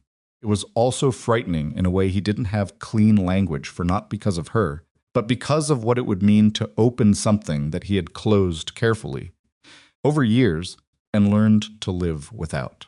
He got out of the car. He made dinner actual dinner, pasta with a jar sauce he'd improved with onions and garlic and a little red pepper, and listened to Lily's weather lecture through the meal, and helped her with her math homework afterward. And by 9 o'clock she was asleep and the apartment was quiet. He sat at the kitchen table with the day's quiet and thought about what came next. And the thinking was interrupted at 9:47 by his work phone, buzzing with an alert from the security system at the Millbrook Avenue commercial property, the smallest of Sterling's 3 Denver properties, a converted warehouse that housed several small business tenants. The alert was a motion sensor trigger in the building's east corridor, which was not unusual in itself, sensors triggered for various reasons that had nothing to do with actual intrusions. He checked the camera feed from his phone. The corridor was empty. He logged the alert and set the phone down. It buzzed again at 10:15. Same sensor. He checked the feed again. Empty corridor. But something about the image bothered him in the peripheral way that certain things bothered him, not a specific identifiable problem, just a quality to the shadows in the corner of the frame that didn't sit right. He called the property's overnight monitoring service. They confirmed 2 alert triggers, no response dispatched because the camera feed showed clear. He asked them to send a physical check anyway. They said they'd have someone there within 45 minutes. He sat for another 10 minutes, and then he got his jacket and his keys. He drove to the Millbrook property himself. He didn't have a specific reason. He had a feeling, which was not nothing. His feelings of this particular variety had a historical track record he'd learned not to dismiss. Pulled up to the property at 10:40, let himself in through the main entrance with his key card, and stood in the lobby for a moment, listening. The building was quiet in the way buildings were quiet at night. Systems, the distant murmur of traffic, the settling sounds of an old structure. He walked the main corridor. Nothing. He took the east corridor where the sensor had triggered. At the end of the east corridor, behind the stairwell access door, he found a man he didn't know sitting on the floor with his back against the wall and his phone face up in his lap. And the man looked up when Ethan opened the door with the startled expressions of someone who had not expected to be found. He was not a burglar. Ethan registered this within the first 3 seconds. The clothes were wrong. The body language was wrong. The phone was a recent model and expensive. He was somewhere between 30 and 35, with the slightly rumpled look of a man who had been awake too long. "I'm going to need you to tell me who you are and why you're in this building," Ethan said. The man looked at him. Then he looked at his phone. Then he said, "Are you Mercer?" Ethan didn't answer that. "Who are you?" "My name is Daniel Cho. I'm a financial analyst." He reached into his jacket pocket slowly and produced a business card, which he held out. Ethan took it without moving closer. The card had a Denver address and the name of a firm Ethan didn't recognize. "I've been trying to figure out how to contact you without going through Sterling's office for the last 4 days." "Why through the building?" "Because I didn't have your direct number, and I couldn't exactly walk into Sterling Group's headquarters and ask for you by name." He paused. "I know how this looks. It looks like trespassing." "Yeah." He didn't argue the point. "I have information about Apex Property Group. About Holloway specifically. About what he did with the military documents and other things. Financial things that are significantly worse than the documents." He stopped. "I've been trying to decide what to do with it for 3 weeks. I figured out that you were connected to Sterling and that you'd done something in the military that involved judgment calls, and I thought—" He stopped again. "I thought maybe you were someone who'd understand the situation I'm in." Ethan looked at him steadily. "What situation is that?" Daniel Cho looked at his phone, then at the wall, then at Ethan. "The situations where you know something you're not supposed to know and you're trying to decide if doing the right thing is worth what it costs." Ethan was quiet for a moment. "Get up," he said. "We're going somewhere with better lighting." He took Cho to an all-night diner on Colfax that he knew was quiet on Thursday nights, and they sat in a booth in the back, and Ethan ordered 2 coffees without asking, and Cho put his laptop on the table between them and started talking. Cho had worked at Apex Property Group for 2 years as a financial analyst. 3 months ago, during a routine internal audit he'd been assigned to support, he'd found irregularities in Apex's contract acquisition records for a series of commercial bids in the Denver metro area. The irregularities were consistent with bid-rigging coordinated manipulation of the competitive bidding process, involving at minimum 2 additional commercial real estate firms that appeared to be submitting artificially inflated competing bids to guarantee Apex's wins. 3 of the contracts in question had been for city-managed properties where Sterling Group had been an unsuccessful bidder. The amounts involved were not small. Cho had brought the irregularities to his immediate supervisor, who had told him the discrepancies were a documentation issue and had been corrected. 2 weeks later, Cho had found that the documentation had been corrected by being removed the original records of it were gotten from the system, replaced with cleaner versions. He had fortunately made copies before raising the flag. "Why are you bringing this to me?" Ethan asked. "This is a matter for regulators, or a lawyer." "I went to a lawyer," Cho said, 2 weeks ago. "She told me I needed corroboration that my copies alone, without someone at Apex willing to confirm what they show, were not going to be enough to open a formal investigation. The other firms involved are going to deny it. Holloway's going to deny it." He looked at his coffee cup. "And I needed to know that, if I went public with this, there was someone on the other side of it, with enough resources to make sure it didn't just get buried." Ethan looked at him. "You want Sterling Group. I want someone who has reason to fight it, and the ability to actually fight it. You understand that Vivian Sterling is going to have the same I have, which is, why should we trust you?" "Because I have no upside," Cho said, and said it with the flat exhaustion of a man who had thought through the calculation many times. "I'm going to lose my job.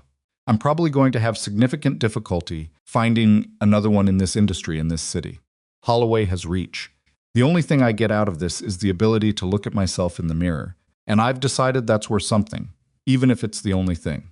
He paused. "I know it sounds like the truth," Ethan said, "which doesn't mean it is the truth, but it sounds like it." He called Vivian at 11:30 that night. She answered immediately, which told him she'd been awake. "I need you to come to a diner on Colfax," he said. "I'm sorry about the hour. There's a man here you need to hear." A brief pause. "Which diner?" He gave her the address. She arrived 40 minutes later in a coat over what appeared to be the clothes she'd been wearing that evening, with her hair pulled back quickly and no indication that the hour or the circumstances were anything other than a reasonable way to spend a Thursday night. She sat down across from Daniel Cho, ordered a coffee from the server, who materialized with immediate professional instinct, and looked at Cho with the calm, assessing quality that Ethan had observed was her default mode when she was taking the measure of a new variable. "Tell me everything," she said, "and I want to see the documents while you talk." Cho talked for an hour.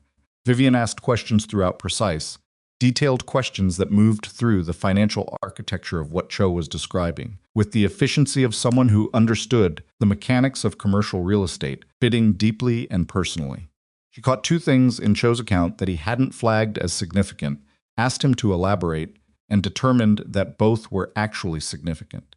She looked at the documents on his laptop with the focused concentration of someone reading a map. When Cho finished, she sat back and looked at the tabletop for a moment. "This is a regulatory matter," she said. "Federal, potentially state. This goes to the appropriate oversight bodies, not to me. I'm not going to use this as a competitive weapon. That's not what this is." Cho looked at her. "I know, I'm not asking you to. I'm going to connect you with James Rourke, who is my outside counsel, and who has experience with exactly this kind of disclosure. He'll protect your interests through the regulatory process, and he'll tell you honestly what the realistic outcomes look like." She paused. "What you've found, if it holds up to scrutiny, is serious. People are going to lose their licenses. Possibly more than that. I know, Cho said. And you're prepared for that. He looked at his coffee. I've been prepared for it for 3 weeks. I'm just tired of sitting with it alone. Vivian looked at him for a moment, and Ethan recognized the expression she had not soft exactly, but something that acknowledged the weight of what a person was carrying without trying to diminish it or resolve it with words. You did the right thing, she said, for what it's worth. Cho nodded, not speaking. Rourke got the call the next morning. He met with Cho over the course of Friday afternoon and confirmed what Vivian had assessed the documents were credible and the irregularities, if substantiated, constituted serious violations. He filed a preliminary disclosure with the relevant oversight body that afternoon with Cho's authorization. The investigation that followed was not fast, because regulatory investigations never were, but it was thorough. Over the following 6 weeks, as the investigators worked through Apex's records, 2 additional former Apex employees came forward with corroborating information. Holloway hired 4 lawyers and issued increasingly aggressive statements denying all involvement, which his lawyers were still working to construct when the investigative findings were referred to the State Attorney General's office. The week the referral was announced, Grant Holloway resigned from Apex Property Group, citing personal health reasons in a statement that his communications team had clearly spent considerable time on and that nobody believed. Apex's stock, which was privately held, became effectively worthless to its investors within 60 days. Ethan heard about the resignation from Marcus, who sent him a brief text on a Tuesday morning. He read it, set his phone face down on his desk in the Millbrook Avenue Properties small management office, and sat for a moment. He didn't feel the satisfaction he might have expected to feel. He felt something more complicated, a kind of exhausted completion, the sense of a long sequence of events arriving at its last term. The thing was over.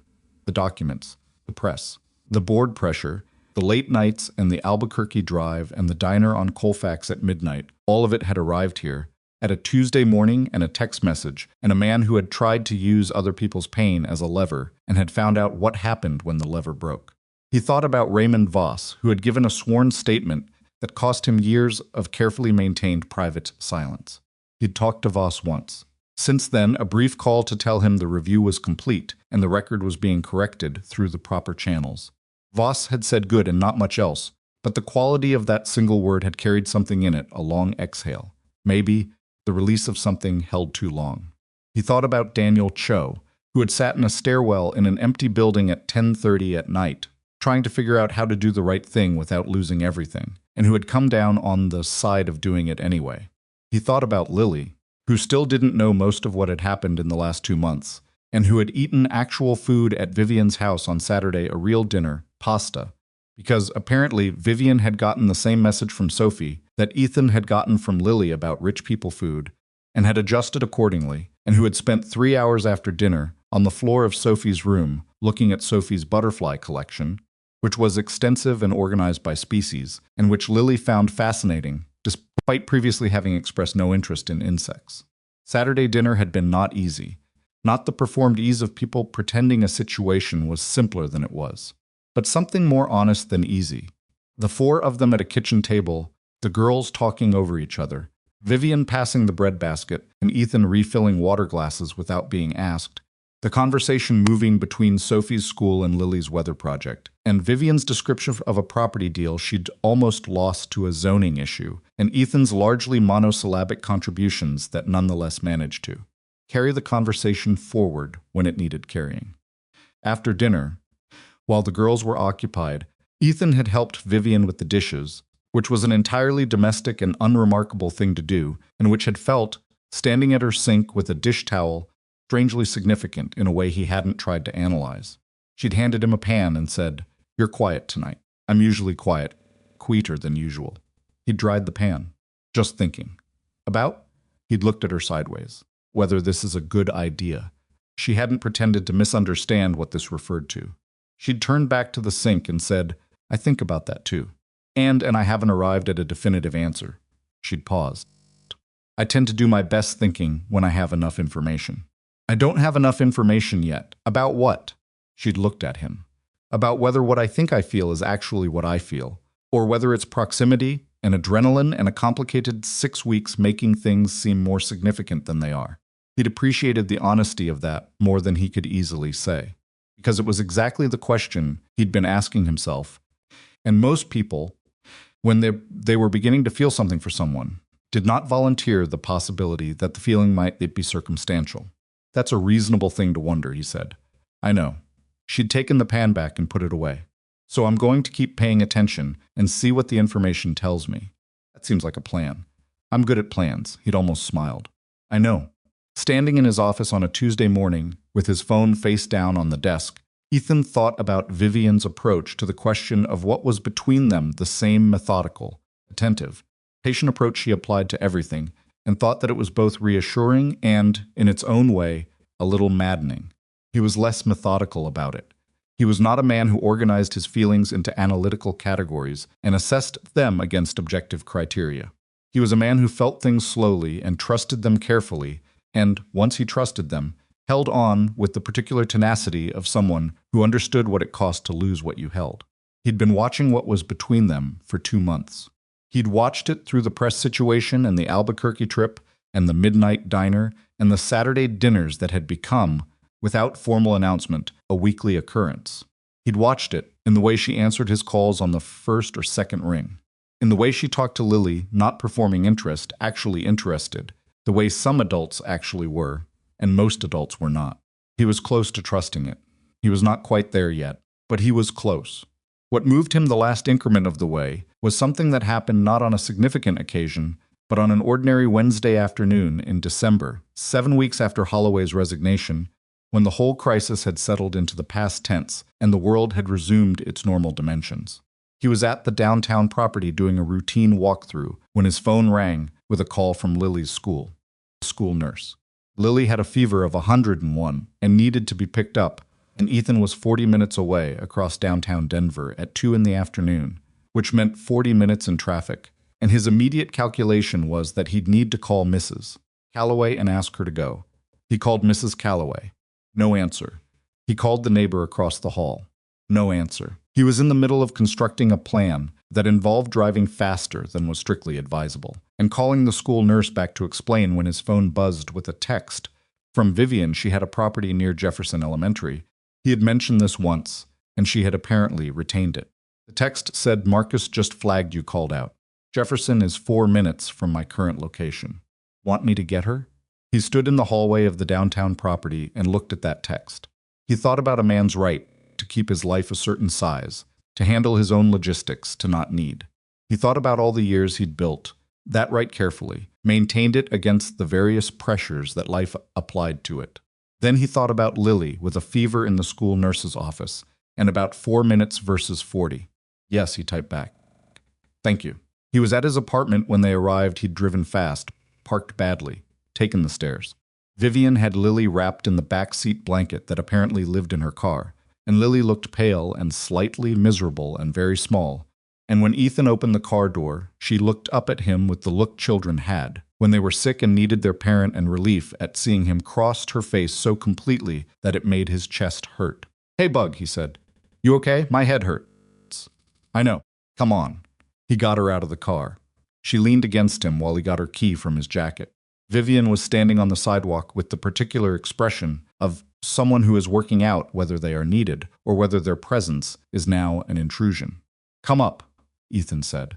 He said it the way he said things he'd decided, not an invitation with multiple interpretations, just a statement of what was happening. She came up.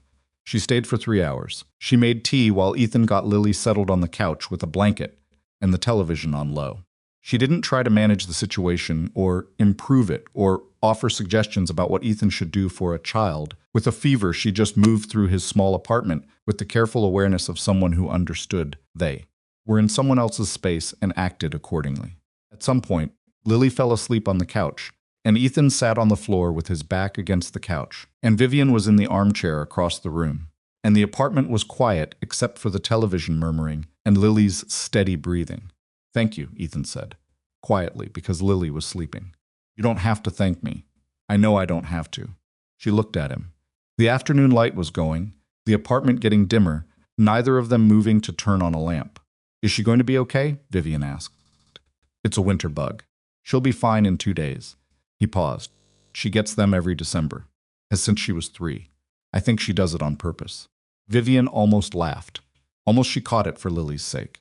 Doesn't do it on purpose. She definitely does it on purpose. He could see from across the room that Vivian was smiling and he was smiling. And for a moment the small apartment with its cheap furniture and the sleeping child in the going light felt like something he didn't have a clean word for. He thought, this is what it looks like when something is real. Not the absence of difficulty. Not the resolution of every complicated question. Just two people in a room together at the end of an ordinary day, comfortable enough in the silence to not fill it. Close enough to something genuine that they could sit in it without flinching. He didn't say any of that. He wasn't a man who said things like that out loud. Not yet, maybe not for a while. But he thought it, and he let himself think it, which was something. Vivian left when Lily woke up briefly at 5:30 and asked for soup. She stood at the door with her coat on and said she'd see him at the property Friday. And he said yes, Friday. And she left, and he went to the kitchen to find soup. Later that night, after Lily had eaten and fallen back asleep, and the apartment was genuinely quiet, Ethan sat at the kitchen table and allowed himself to think about the last several months, with something approaching full visibility, not the controlled, managed version he'd been maintaining, while everything was moving too fast for reflection. He thought about the bus, about climbing through a broken window into cold water, because that was what the moment required, about a girl with a butterfly pin asking him if he was strong enough.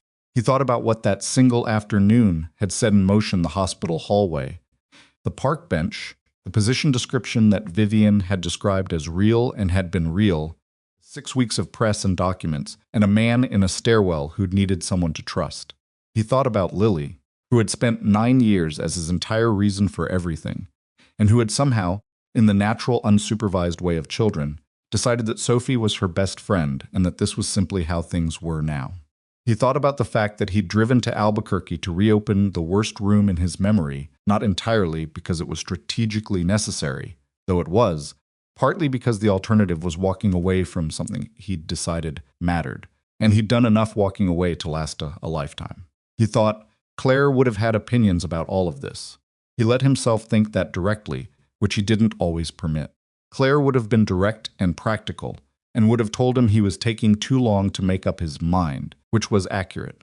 She would have liked Lily's friendship with Sophie. She would have assessed Vivian with the precise and unsentimental eye of a woman who had always known exactly what she thought of people, and her assessment would have taken about 11 minutes. He missed her the way he always missed her, not as a fresh wound, after 6 years, but as a permanent alteration in the geography of himself. The missing was part of how he was built now. It didn't need to preclude anything. It was just there. He got up from the table. He checked on Lily one more time, still sleeping, the book still on her nightstand from the night before.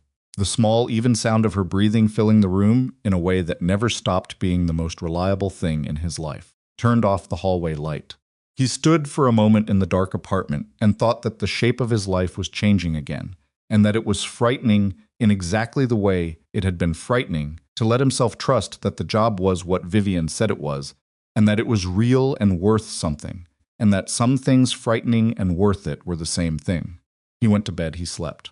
And outside, December settled over Denver with the particular quiet of early winter, and the city turned its collar up against the cold, and in a house on the other side of town a woman sat at a desk, long after she should have gone to sleep, and she was not reading budget projections. She was thinking about a man on the floor of a dim apartment, back against the couch where his daughter slept, telling her in a voice so quiet it barely carried across the room that thank you, and I know you don't have to. And yes, come up were things he meant, simply and completely, without architecture or strategy, or any of the protective layering that people built around the things they actually meant. She thought, this is what paying attention is for. She closed her laptop, she went to bed, and the information she'd been waiting for, the kind that only arrived through time and ordinary days, and sitting in someone's apartment while their child slept on the couch, had quietly, without announcing itself, become sufficient. His storm came on a Saturday in late February, the kind that the Weather Service had been tracking for 4 days, and that still managed to arrive worse than predicted. By noon, the Front Range was under a Level 2 snow emergency. By 2 in the afternoon, Millbrook Creek, the same waterway that had swallowed a school bus 5 months earlier, was running at flood stage again, fed by rapid snowmelt from the mountains colliding with the warm front pushing up from the south. The combination produced the particular meteorological hostility that Colorado specialized in. Too much water moving too fast through channels that hadn't been redesigned since the city was a quarter of its current size. Ethan was at the downtown property when the alert came through on his work phone, not a personal notification, but a professional one, flagged by the city's emergency management system that Sterling Group's facilities team was subscribed to. A section of the Millbrook Avenue corridor was flooding. Two vehicles had been swept partially off the road near the bridge, and a school transit van, a smaller vehicle than a bus, carrying 7 children home from a Saturday academic program at a community center, had stalled in rising water near the bridge's east approach and could not move. He read the alert standing in the property's main corridor with his phone in his hand, and there was a moment brief, maybe 3 seconds, where he simply stood there and felt the specific gravity of a situation pulling at him. He called the emergency dispatch line. The operator told him units were en route, but the Millbrook corridor was gridlocked with vehicles that had attempted the road before the closure went up. An estimated response time was 18 to 22 minutes. The water in the van's location was rising. The van's engine was flooded, and the driver, according to a 911 call that had come in 2 minutes earlier from a parent whose child was in the vehicle, had been unable to get the rear door fully open because of the current's lateral pressure against the frame. Ethan was already walking toward his car when the operator was still talking. He knew the Millbrook corridor the way he knew all the properties in Sterling's portfolio. He had walked every access point, every service road, every maintenance path, because that was how he understood spaces he was responsible for. He knew there was a maintenance access road along the east bank of the creek that ran parallel to the main bridge approach and could be reached from a side street 2 blocks north. It wasn't plowed, it was a service road. Not a city road, but his truck could handle it. He took the side street, came down the maintenance road, and came out approximately 40 yards from the van's position. The scene was worse than the alert had conveyed. The water was not just high, it was moving, carrying debris, the brown churning insistence of snowmelt that had no interest in anything in its path. The van sat at an angle in the flow, its rear end pushed slight downstream by the current, its wheels no longer fully in contact with the road surface. Inside, through the windows, he could see movement children pressed toward the high side of the van, away from the water that was coming in around the door seals. The driver was outside the van, standing on the running board on the upstream side, holding the door handle, shouting something into a phone. She was a young woman, maybe 25, and she was not panicking, which Ethan registered as significant and useful. He got out of his truck and waded in.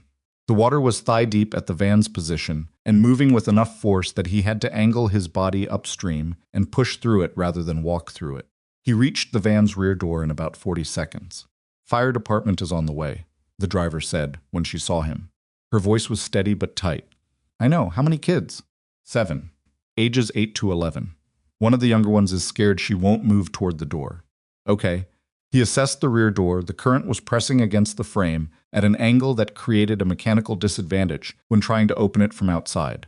He repositioned, got his back against the van's rear panel, braced his feet against the submerged road surface, and pulled the door against the current's pressure.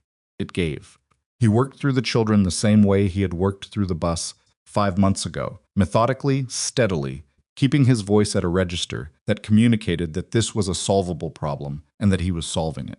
The driver handled the transfers on the downstream side, getting each child to a position where they could move to higher ground. 5 children out in 4 minutes. 6. The 7th was a girl pressed into the corner of the van's back seat with her eyes closed and both hands gripping the seat back in front of her. 8 years old, roughly, a red winter coat. She reminded him, in a way that hit him somewhere below the rational level, of Sophie in a yellow jacket at the back of a bus 5 months ago. "Hey," he said, "look at me." She opened her eyes. "I'm Ethan. What's your name?" "Priya." A whisper. "Priya, I need you to let go of the seat and take my hand.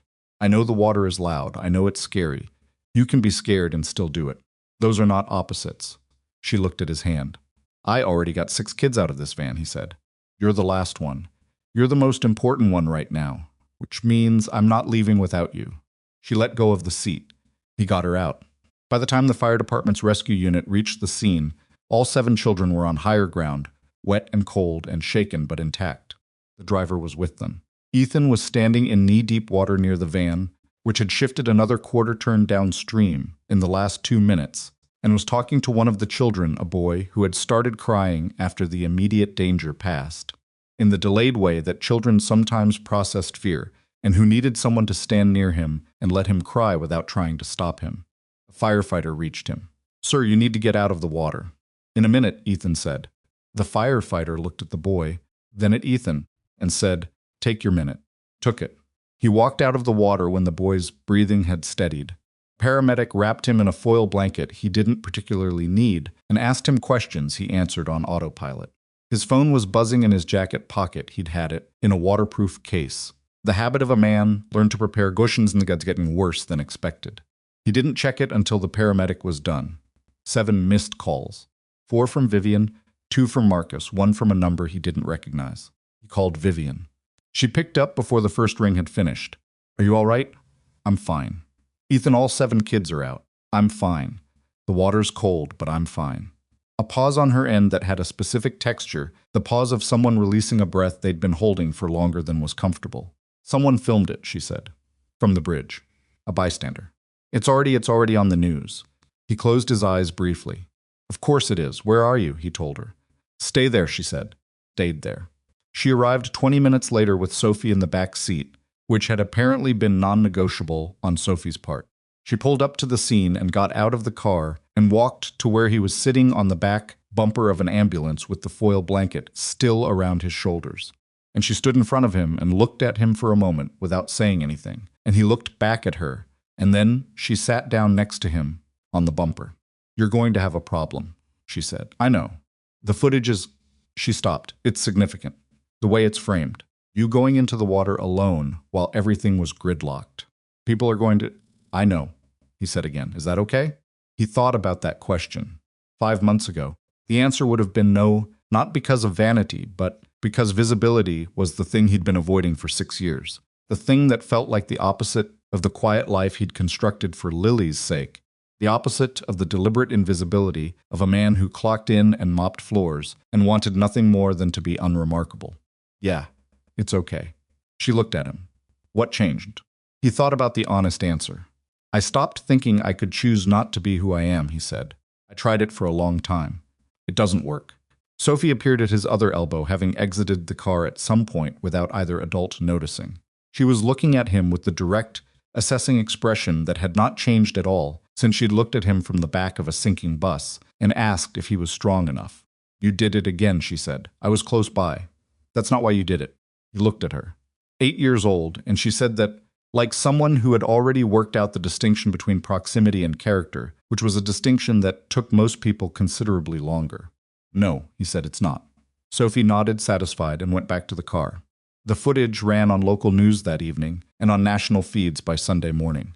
Ethan watched approximately 90 seconds of it before turning it off, because watching yourself do something was a different experience than doing it, and not one he found useful. But he understood, from those 90 seconds, what Vivian had meant by significant. The angle from the bridge was high and clear and caught him wading into the water alone, with the particular, purposeful directness of someone who had already done their threat assessment and made their decision, and it caught him coming out with Priya in his arms. And whatever narrative the footage composed, it composed it without any assistance from him. The following week was the week that Ethan Mercer's name became, briefly and without his consent, a piece of public information. It was not a comfortable week.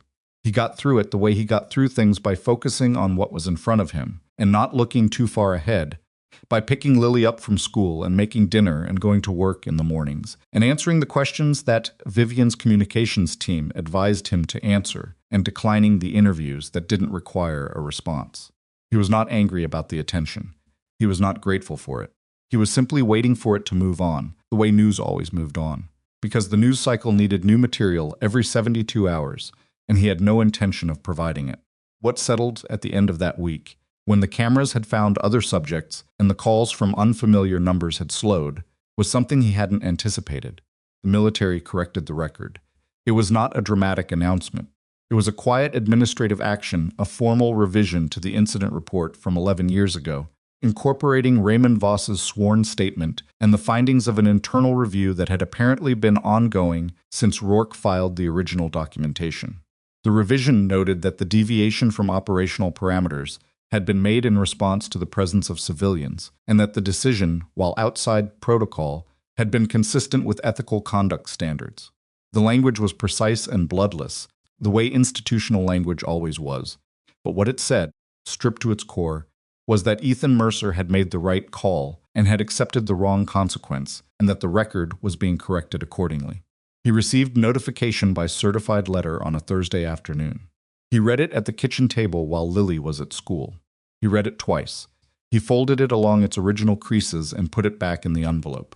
He sat for a while. He didn't cry. He'd expected not to. He was not someone who cried easily, and the emotion the letter produced was not the kind that came out that way. It was quieter than that. It was the particular sensation of something that had been pressing against you for a long time suddenly not pressing, so that you became aware of the pressure only in its absence. He'd carried that record for 11 years. He'd told himself it didn't matter, because the world he'd carried it in was a world he'd left, and the people whose opinion of him mattered were too few and too close to need documentation. He'd told himself a lot of things about why it didn't matter. Turned out it had mattered, just in a way that operated below the level where he could talk about it or reason about it, lodged somewhere that didn't respond to argument. He put the letter in a file folder in the kitchen drawer where he kept important documents, next to Lily's birth certificate and their lease, and Claire's death certificate, which he still kept because getting rid of it had always seemed like an action, with implications he wasn't ready for. He texted Vivian. The military record correction came through today. Her reply was immediate. I know. Rourke told me this morning. I wanted to let you tell me when you were ready. He held the phone for a moment. Thank you, he typed. Come for dinner tonight. Bring Lily. He looked at that for a moment. Then he typed, We'll be there. That was in March.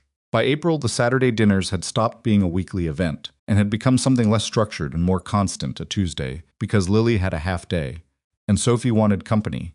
Thursday because Ethan had a property walk-through near Vivian's office, and staying for dinner was more efficient than driving across town twice.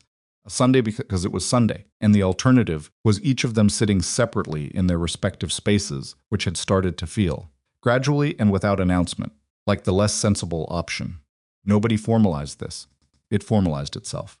In May, Vivian mentioned, without particular emphasis, that she'd been thinking about the foundation concept. They were in her kitchen after dinner, the girls were in Sophie's room, the dishes were done, and they were at the kitchen island with the remnants of the evening's wine and the particular ease of two people who had stopped performing ease and were simply in it.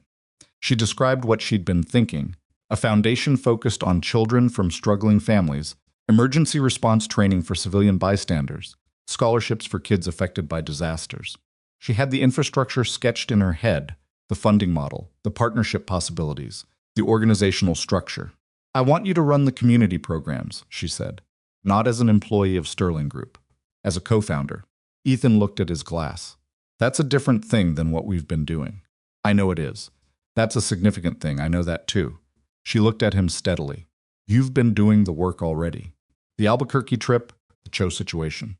The way you've handled everything with the press, you've been in this as a partner, not an employee, for months. I'm asking you to make it official in a way that reflects what's actually happening. He thought about it. Not for long, the honest answer was that he'd been thinking about something like this, without knowing exactly what shape it would take. The sense that the job at Sterling Group, good as it had been, was a step toward something rather than the destination itself. Tell me what co-founder looks like, he said. She told him. He asked questions, real ones, about governance and funding, and how decisions would be made, and what happened if they disagreed. She answered them all directly, including the last one, which she answered by saying, We disagree like adults and we figure it out, same as everything else. Same as everything else, he repeated. That's my proposal. It's a good proposal, I know. He almost smiled. Okay, yes.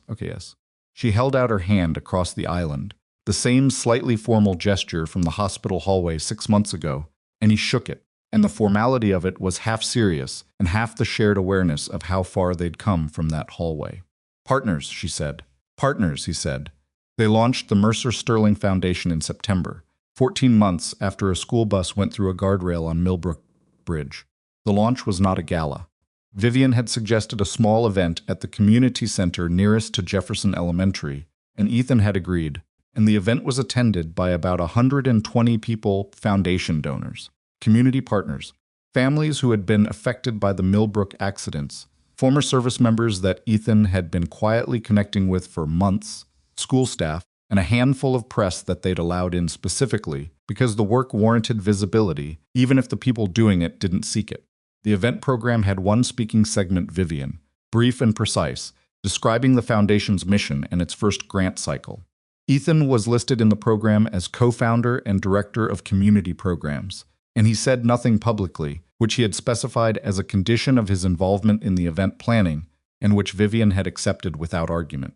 What he did instead was stand near the back of the room while Vivian spoke and watched the faces of the people listening, and he thought about how a thing that had begun with a cleaning bucket left on the side of a road had arrived here, in this room, with these people, doing something that was going to outlast all of them.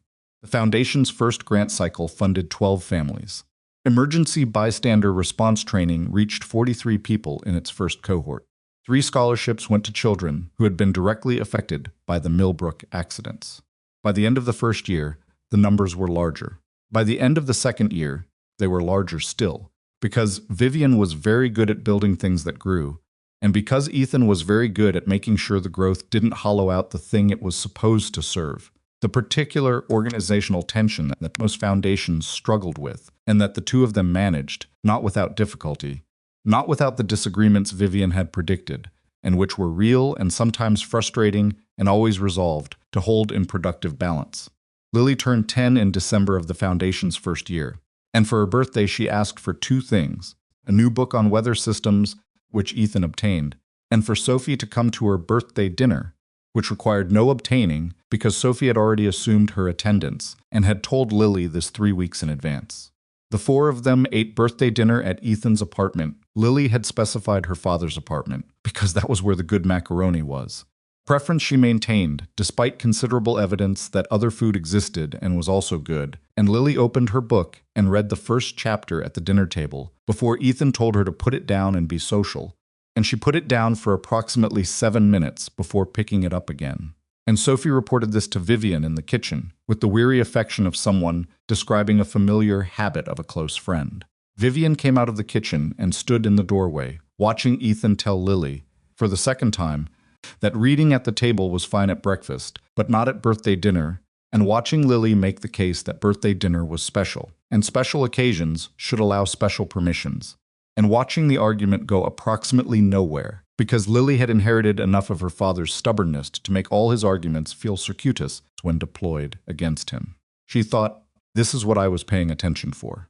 Not the professional picture, not the foundation, not the resolution of everything that had threatened to come apart in the autumn of the previous year. Just this, a man at his kitchen table arguing with his daughter about whether reading was socially acceptable at birthday dinner, losing the argument in slow motion, almost smiling about it. She went back into the kitchen. Ethan proposed in January. It was not a planned proposal in the sense of a plan he had constructed and rehearsed. It was a plan in the sense that he had known for some time what he wanted, and had been waiting for a moment that didn't feel like performance, because performance was not something he was capable of sustaining, and he didn't want the most important question he'd ever asked to be surrounded by staging. The moment arrived on a Sunday evening when Sophie and Lily were both at a Foundation Youth event, one of the community programs, a workshop on emergency preparedness for kids, and he and Vivian were at her house, doing nothing in particular, which had become its own kind of thing. She was at her desk, going through Foundation correspondence. He was on the couch, reading a facilities report that he'd been meaning to review for 3 days. The house was quiet, in the way it was quiet when the girls were out, a different quality of quiet than when they were upstairs, more space in it. He set the report down, Vivian. She looked up from the correspondence. He said it the way he said things he'd thought through completely, without preamble, without softening architecture, just the thing itself. I want to marry you, he said. I've known for a while, and I've been trying to figure out the right moment. And I think the right moment is one where there's no audience and nothing to perform. And I can just tell you what's true. He paused. That's what's true. She looked at him across the room. He noticed that his hands were not entirely steady, which was a thing he hadn't anticipated, and which he registered with the detached awareness of a man identifying an interesting data point about himself. Ethan, she said, I know it's complicated, I know what it means for Sophie and Lily and what it asks of everybody. I know we've been moving carefully, and I know you're someone who needs information before you decide, and I'm not asking you to decide tonight." He stopped. "I'm just telling you where I am. So you have the information." She stood up from the desk. She crossed the room and sat next to him on the couch and looked at him with the direct, clear-eyed quality that he had come to understand was her at her most honest, not the composed professional face, not the guarded CEO face, just her, looking at something and seeing it without filter. "I don't need more time," she said. He looked at her. "I've had enough information for months," she said. "I've just been waiting for you to get to the same place." He let out a breath he hadn't fully known he was holding. "That's slightly unfair, probably." She was not quite smiling. Yes, Ethan.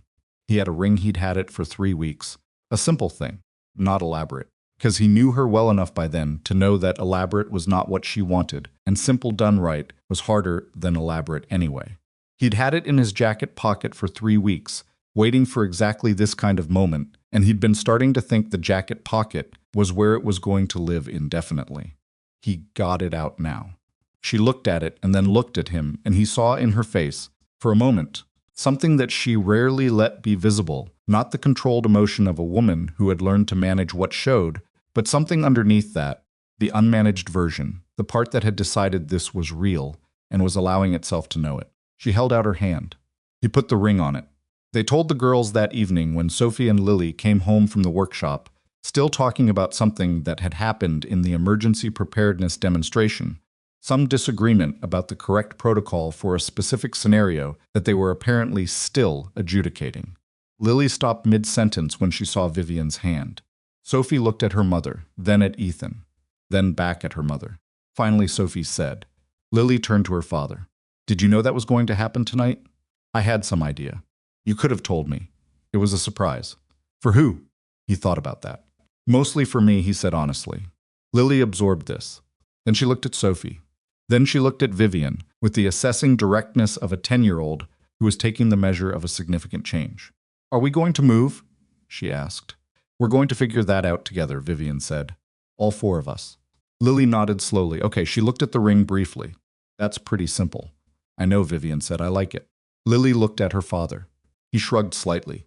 She almost rolled her eyes, which was a relatively new facial expression in her repertoire, and one she was deploying with increasing frequency.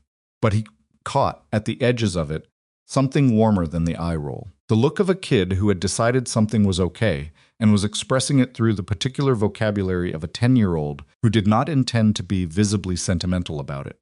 They married in April, the second spring after the Millbrook Bridge. The ceremony was small. Vivian had been clear about that: small, outdoors if weather permitted, no spectacle, nobody in attendance who wasn't genuinely connected to the people standing at the front of it. The weather permitted, barely, in the way Colorado spring weather barely permitted things 60 degrees, and partly cloudy, with a 20% chance of the plan going sideways, which felt appropriate. The guests were the people whose presence made sense: Marcus, Rourke, Mrs.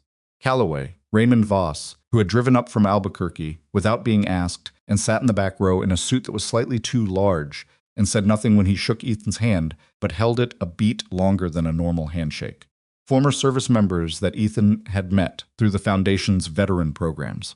Families the Foundation had supported.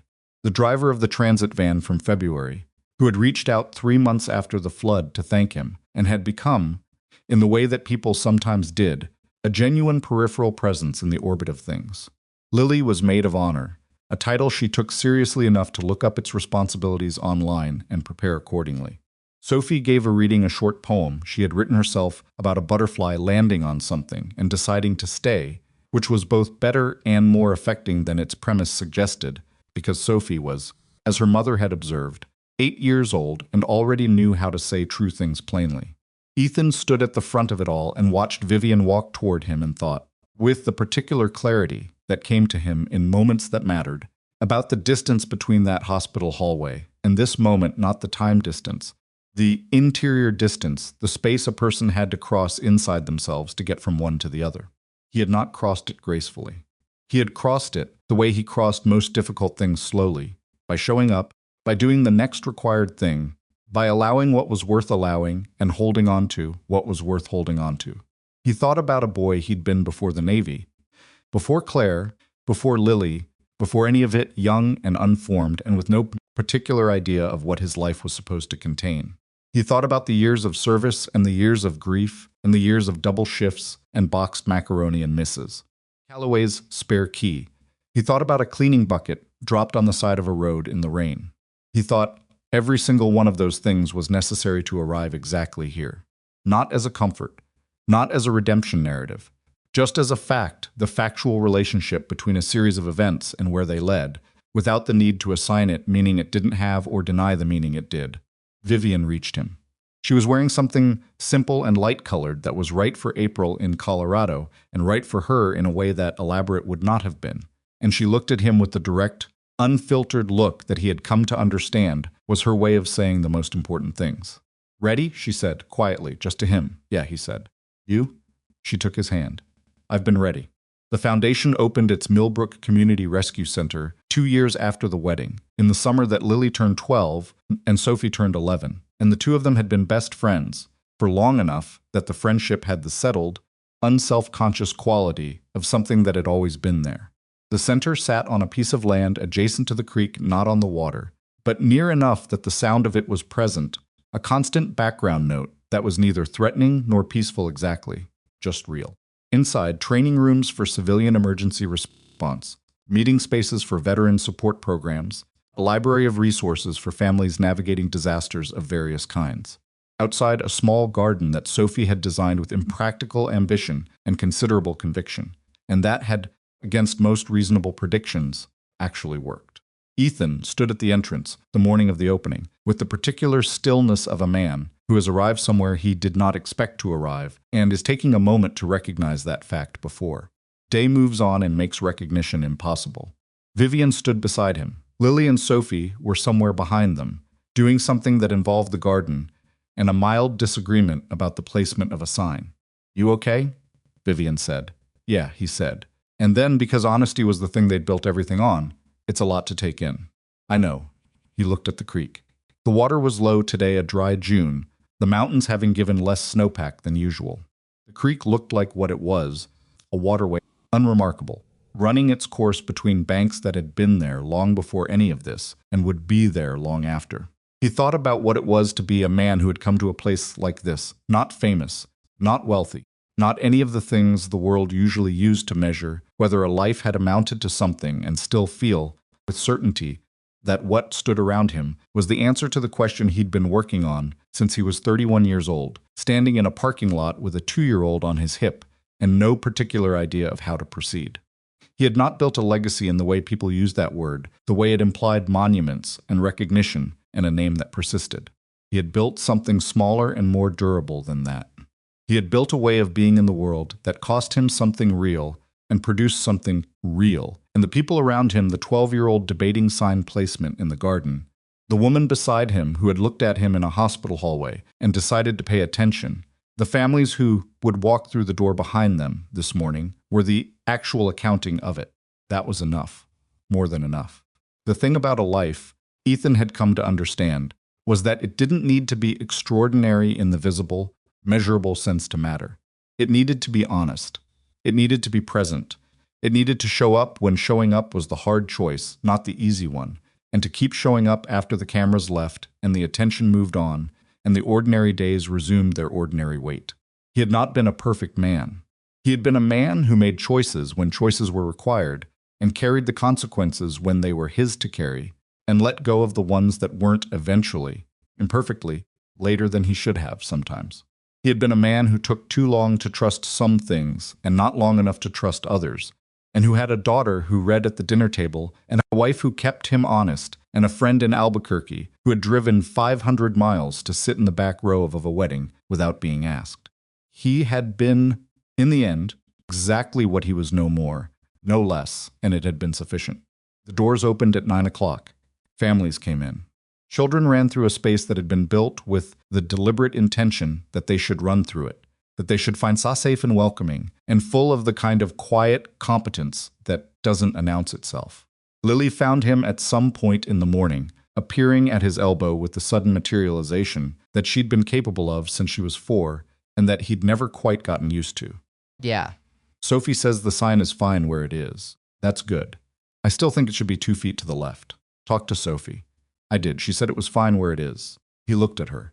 She was 12 years old, and serious and curious, and occasionally maddening, and she had her mother's eyes and his stubbornness and a quality that was entirely her own, a precision of attention, a willingness to sit with complicated things until they clarified that he recognized as the best thing he'd managed to pass on. Lil, he said. What? The sign is fine. She considered this with the seriousness it apparently deserved. Okay, she said. Fine, she went back to Sophie. Ethan looked at the room around him, the families, the volunteers, the morning light coming through the windows at an angle that made everything look exactly as it was, rather than better than it was, which was the only kind of light worth anything. He thought, this is what it looks like when you don't walk away. Not triumphant. Not resolved in the way stories were supposed to resolve, with everything in its right place and all the loose ends accounted for, and the future spread out clearly ahead. Just this, a room full of people doing something worth doing. On a Tuesday morning, with the creek outside and the mountains visible, and Vivian across the room talking to a family he hadn't met yet, and Lily somewhere in the garden arguing about a sign, and all of it messy and imperfect and real. He had once believed that the only thing left for him was to survive one day at a time, until Lily was old enough that surviving felt like enough. He understood now, in the particular way you understood things that had taken years to arrive, that surviving was where you started, not where you stopped. That the life you built after the worst thing was not the consolation version of the life you were supposed to have. It was just your life, the one you made with the materials available, the hands you had left, the people who showed up. He walked across the room toward Vivian. She saw him coming and turned slightly to include him in the conversation without interrupting it. A small and natural and completely unremarkable thing that had taken them 8 months to develop and that he noticed every time she did it. Outside, the creek ran on. The mountains sat where they had always sat. The sign, wherever it ended up, marked the entrance to something that would still be there, long after the people who built it had stopped being the ones who ran it the most honest measure of whether a thing had been built for the right reasons. And in the garden, 2 girls who had met on the worst afternoon of one of their lives stood arguing about a sign in the morning sun, the argument already half forgotten in favor of something else, the way the arguments of close friends always were.